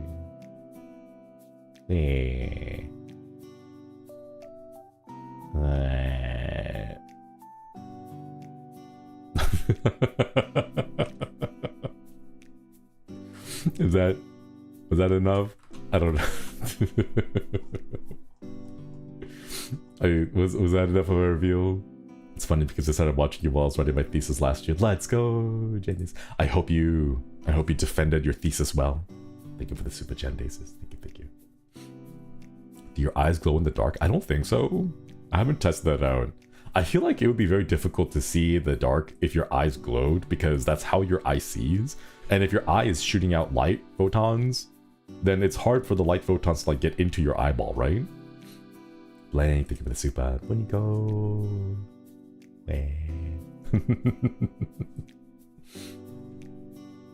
It did. Oh, I did. I'm a published author. Let's go. Congratulations, Jandasis. Congrats. Oh, that's so exciting. That is so exciting. Oh, man. Can the X-Men with the laser eyes ever see anything? I don't think that's ever explained how Cyclops' eyes work. Because they say, like, Cyclops' eyes are, like, a portal to kinetic energy, a dimension of kinetic energy, I think, right? But I don't know if he has, like, retinas. He somehow sees, so he must have retinas to be able to receive photons. Yeah, his beam doesn't burn, it just punches people. Like, it's like a light version of a punch, right? Perpetually shooting lasers from his eyes. Kind of. Yeah, I think it's colloquially called the punch dimension. He can see through the glasses. I don't know where his retinas are. Like, I don't know how that works, but something like that. I'm not sure if the physics of how the X-Men's powers work is ever fully explained. Like, for example, you know when Nightcrawler teleports? Or like even just if anyone teleports, right? How does that work? You know, like what if you teleported and there's like a dust particle like right where your throat would be? Like, would you end up coughing? Like, would it get stuck in your throat and you'd be like, I feel this itchiness in my throat, right? Because here's the thing, Terminator actually solved that problem, right? Because the way that Terminator teleports work through time is that they create that sphere. They create a sphere around the person that you're sending back into time, and then a sphere around wherever you're gonna land, right? And what they do is they just swap places, right? So you don't ever run the risk of like teleporting yourself into a wall, right?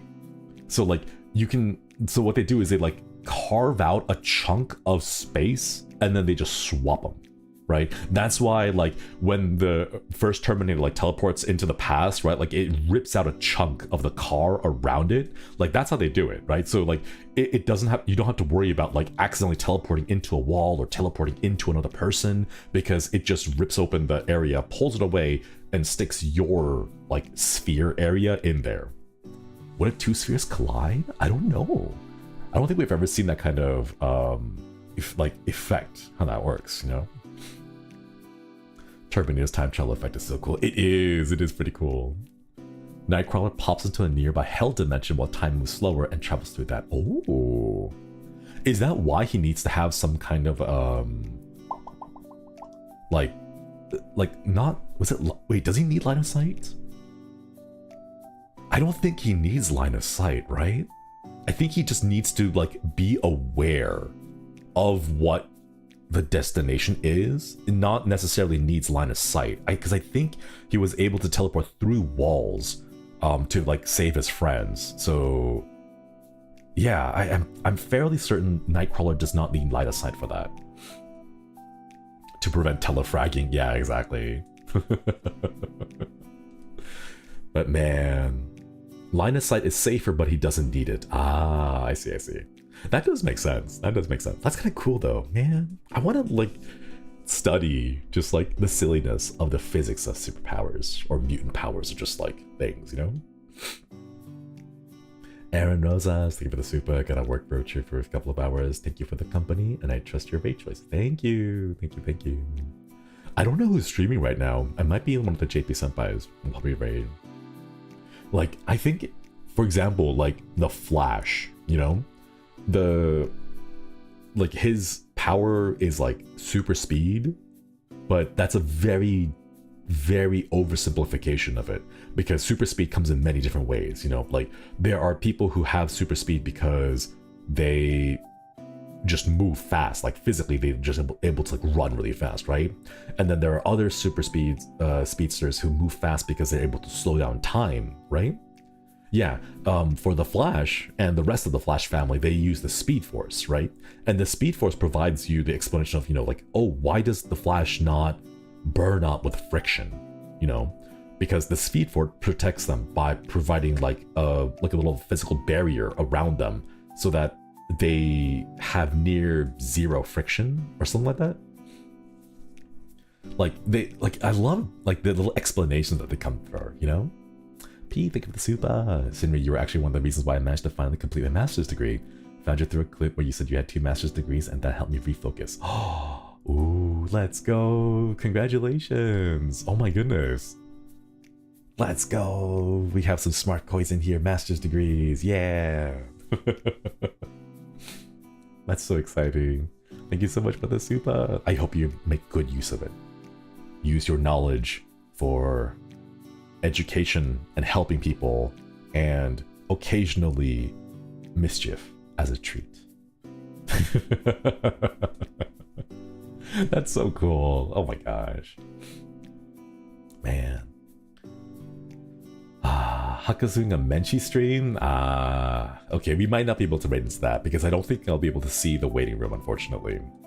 Working on my masters too, so tired. Good luck, you got this. You got it. Could that potentially be how the same as how Sonic the Hedgehog speed works? I'm not familiar with Sonic's power. From what I know of the game, like it seems like he's able to just run fast. That he's very aerodynamic and is able to just kind of carve his way through air to avoid that friction. But I think like once the Chaos Emeralds come into play, he travels through a different medium.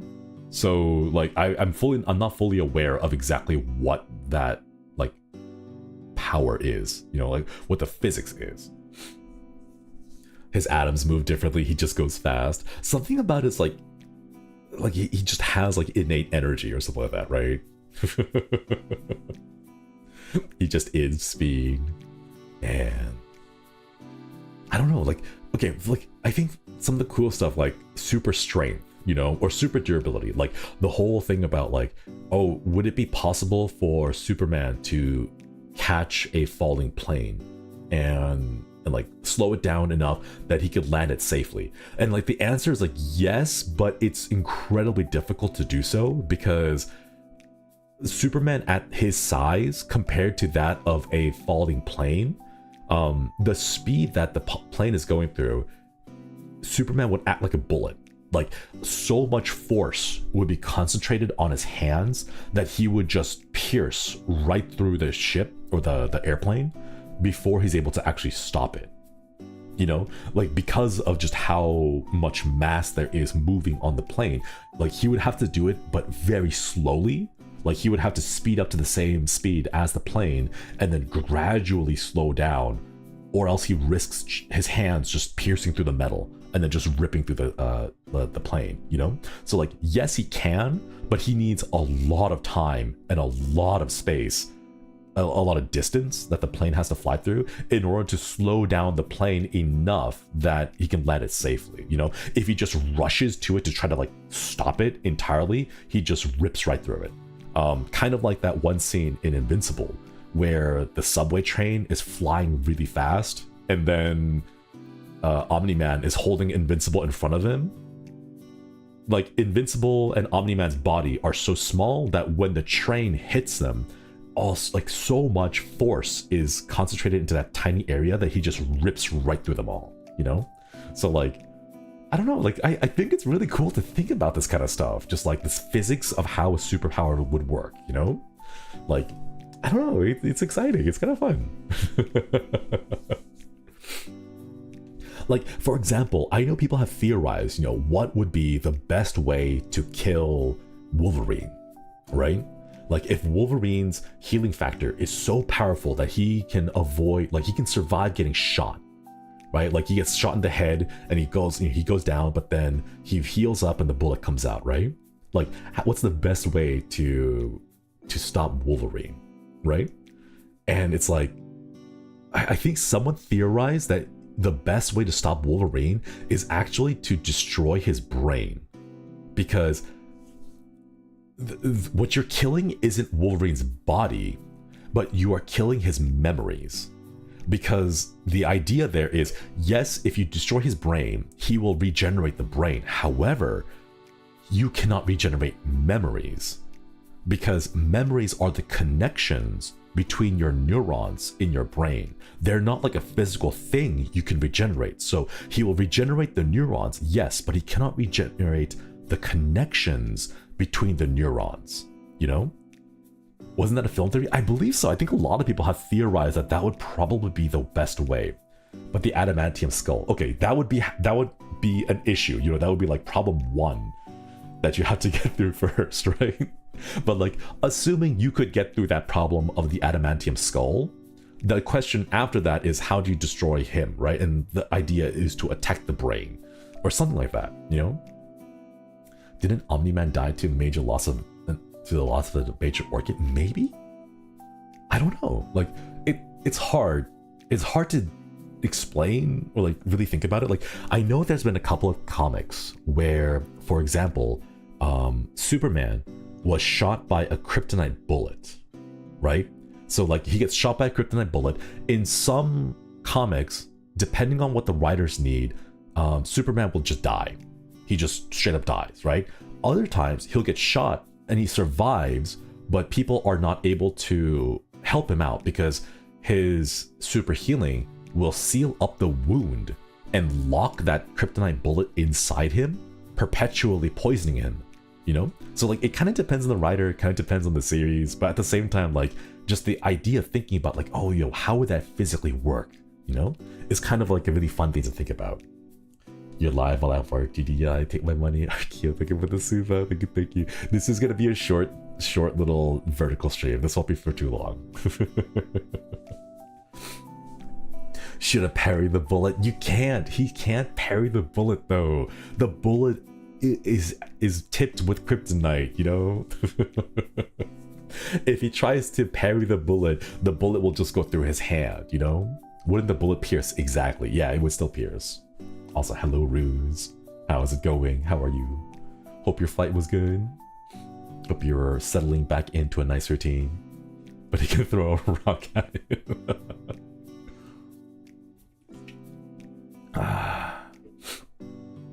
Have you read the novel Death and Life of Superman? It sounds familiar, but I don't recognize it specifically. He's just gonna use iframes, right? That's true. Why can't he just dodge, right? Why can't he just dodge it? as Piccolo in the Dragon Ball Abridged series shouts at Gohan, next time, just dodge. For being superpowered, Superman sure does die a lot. Okay, Superman does die a lot, but it's used as a narrative like tool, you know? It's not that he's like super strong and he's like unkillable, so like every single story about Superman has to have him be unkillable, right? But it's kind of like, let's say some incident happens and the person that we all look up to the most ends up dying, you know? Like, what happens then? What do we do then, right? He's strong, not immortal. Exactly. Plot anti-armor. So it's like reverse plot armor. Poor guy got death flag armor. Something like that, you know? Because it's one of those things where, like, in order to establish how dangerous a situation is, or how, how powerful a villain is, a good way to establish that is by showing them that they have they are able to defeat someone that you believe is powerful, you know? Like a new villain comes out and is able to go toe to toe with Superman and then completely knocks him out, and you're like, oh wait, this is the first time that he's been knocked out, you know? Like, whoa, like it establishes that kind of moment. I will admit, like, yes, in the current time, you know, in 2024, like we've seen that story quite a lot of times already. Like, how many stories have there been with like the Injustice League, you know? Like, oh, Superman goes evil, what happens now? Whoa. Like, I think that story has been kind of overdone, right? But then, like, who can step up to the plate? Exactly. But that's the fun question, right? Like, let's say the Justice League goes evil, right? Who is left? Who can stand up against the Justice League? Like, we know the power set of the Justice League, right? who's left that is able to challenge them, right? And like what kind of smarts, what kind of like strategies and a way to outwit the Justice League, right? Like that's a fun kind of narrative plot. Like it's overdone now because we have seen so much of it, right? But prior to that, like the idea, the thought experiment is always fun to have, you know? Panstacular, thank you for the 13 months. I slept like garbage. Pleasant surprise to see you being all adorable in the morning. This is really fun. Thank you. Thank you for me with the membership. It's been overdone. Isn't there a contingency plan for the Justice League? Yeah. I believe Batman calls it the aaadennnt protocol or something, and it's basically like a big list of exactly how to defeat every single one of the Justice League. Wait, excuse me. Except for like, there was one Justice League member, I think, that like they don't have a plan for. I forget. I forget. Plastic. There we go. Yeah, Plastic Man. Plastic Man. Like Plastic Man is the only like member of the Justice League that they have absolute, like he does not have an actual plan for, because Plastic Man is like literally unkillable. Like he is like the most powerful thing. Just freeze him. You can freeze him, but you can't kill him. That's the thing. You can't stop him, you know? Once he has his sights set on something, he will achieve that. And there's like a little Plastic Man short during the Injustice League series where like Plastic Man's son gets arrested by the Injustice League for like causing like fighting against evil Superman's like regime, whatever, right? And he is able to go like toe to toe with all of them, and even the Justice League fears him, you know? So he's Luffy. kind of, yeah. Stupidly OP, basically invincible. Yeah, pretty much. Just kind of stall him if you freeze him. Yeah, you can't kill him. There's no way to stop him. You can slow him down a bit, you know? Omnipotence problem when there's so much strength there isn't any confidence. Yeah. Batman has a plan for Plastic Man. They would use liquid nitrogen as the only question is storage, quoted by Batman. Oh, okay. So the only question is storage. So you can stop him with liquid nitrogen, but then you have to figure out a way to keep him there. I read that before he was breaking out of the entire prison, holding the Justice League back. Yeah, Tempest versus Justice League when I think the fact that the Justice League has Batman would already like put us at a huge disadvantage, you know? Thank you for the super panstacular. Moonchino, thank you for the super. Thank you for the streaming. Good your time, really appreciated.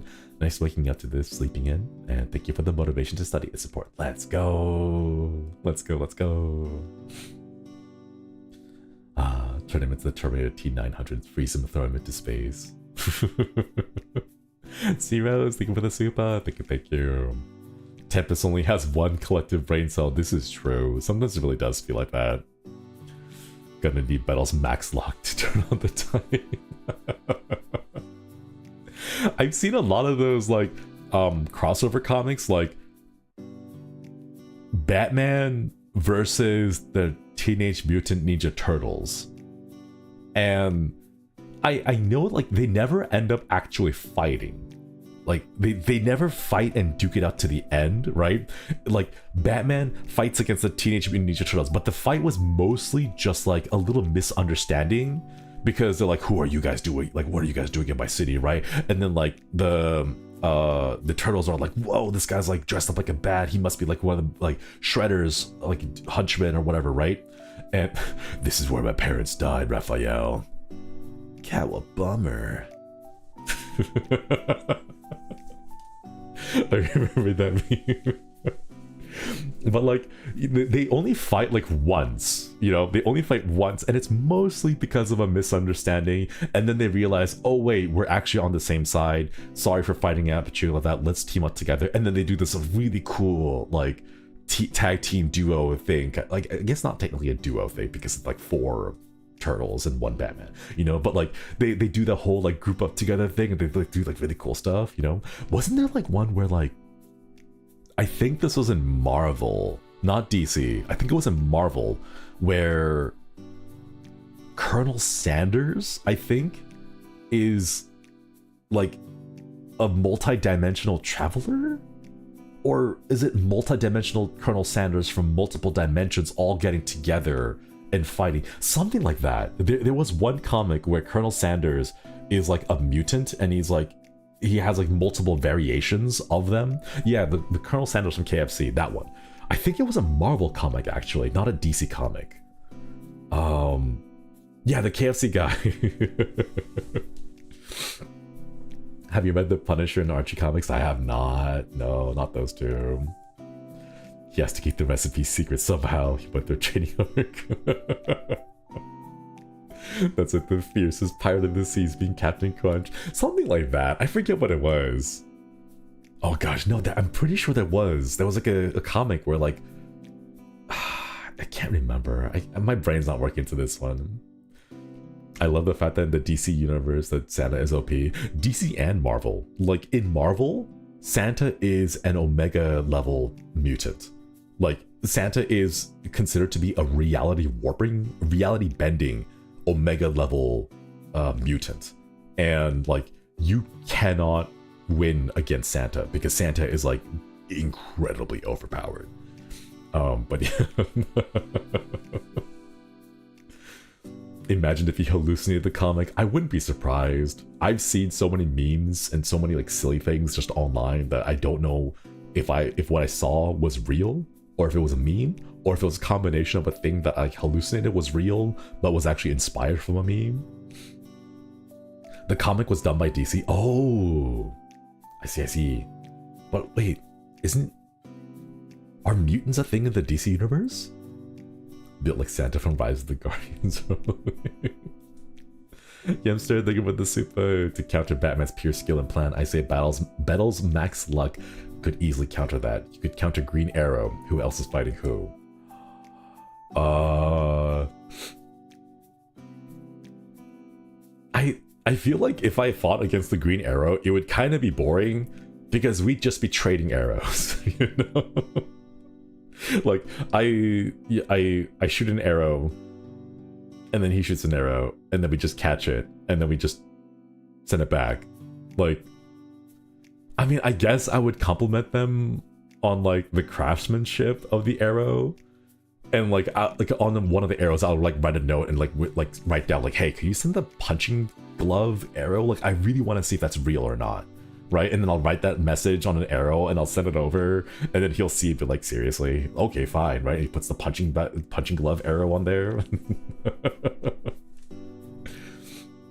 What if you share messages with the arrows? Aw, that'd be cute. Who would you like to fight? Oh gosh.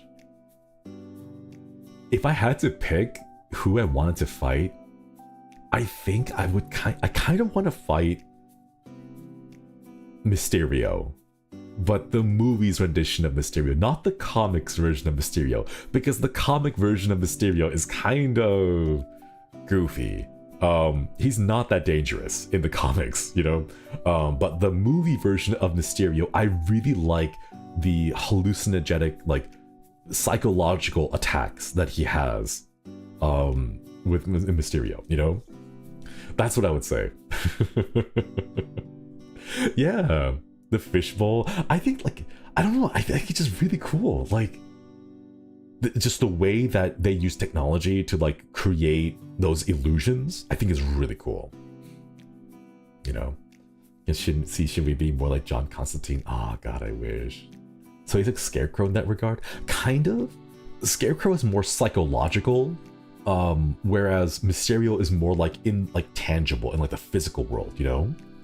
So like I think that's why it's cool, you know, because like Scarecrow's the fear concoction that Scarecrow uses, a lot of it is in your mind, you know. It's not really happening outside the real world. So if you are good enough to like have that mental control over yourself, then you can easily defeat that, right? But or like let's say you're poison ivy, right, and you're just immune naturally to drugs and chemicals because that's your power. But like something about having those hallucinations in reality and it impacting your senses, I think is really cool. Because like that's a different challenge, you know? It's not just like a mental fortitude thing. It's like a, can you genuinely trust whether the thing you're holding in your hand is even real, right? It's just genjutsu. Killer Croc solos. Hey Aka, good to see you, Aka. Are you streaming right now? Because I want to raid into you. I don't know if you're streaming right now though. But yeah, I was actually gonna call this stream soon because this is only supposed to be a quick little test. So how you doing? It's a membership? No. Sad times, sad times. But yeah, soon. Okay, have a good membership stream, Haka. Have a good one. Wait, excuse me. Quick test over 2 hours long. I was gonna be a short one. It really was gonna be a short one, but then I didn't realize like there were gonna be like really fun topics. But yeah, I think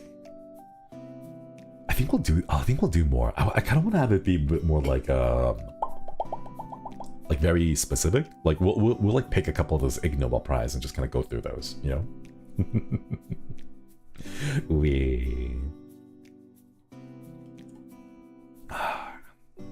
What do you guys think about the stream at this time? I'm not sure if I can do this like consistently or like too long, too frequently, I guess. Can it be this time slot? Like 8 p.m. Japan Standard Time? Yeah, I'll try it. I'll try it. I don't know how often I'll be able to do this, but I'll try. It's a lot of fun. Love it more when you can. Very interesting topics today. Yeah, this was a lot of fun too. I enjoyed it. All right. Let me go ahead and send you all to outro, and then we'll do a little send off and raid one of the senpais. Oh no, wait, I don't I don't have the outro like properly set up for the vertical stream, so it just cuts off at the top there. Oh gosh. Okay. Okay, let's see. Oh my gosh, so many of the senpais are on. Ooh. You know what? Ooh. Blank, thank you for the super. Thank you. Here, we're gonna go send you off to Shien Senpai, because Shien Senpai is playing a game that I played a long time ago. It's called Abzu. It's a very relaxing, like swimming underwater ocean game with a lot of fish. So we'll send you over to Shien Senpai's channel. Have a wonderful time over there. And please remember, respect the JP Senpai's rules. They have their own chat culture and so on. So hope you all have fun over there. But also, yeah, thank you all for stopping by. This was fun. I enjoyed it. The vertical stream test was interesting. We might try some more. We might try some more. Morty, thank you for the 30 bucks. Upgradey. Thank you for VIP. Welcome back. Alright, chat. I'm gonna go get ready for tomorrow because I have a busy day. I am off, but I'll be back the day after on Saturday, which will be Friday for Pacific and Eastern time zone. It's a membership stream, and I'll keep you guys posted if I figure out what we're gonna do. Maybe just a watch log, but we'll see. Oyasumi.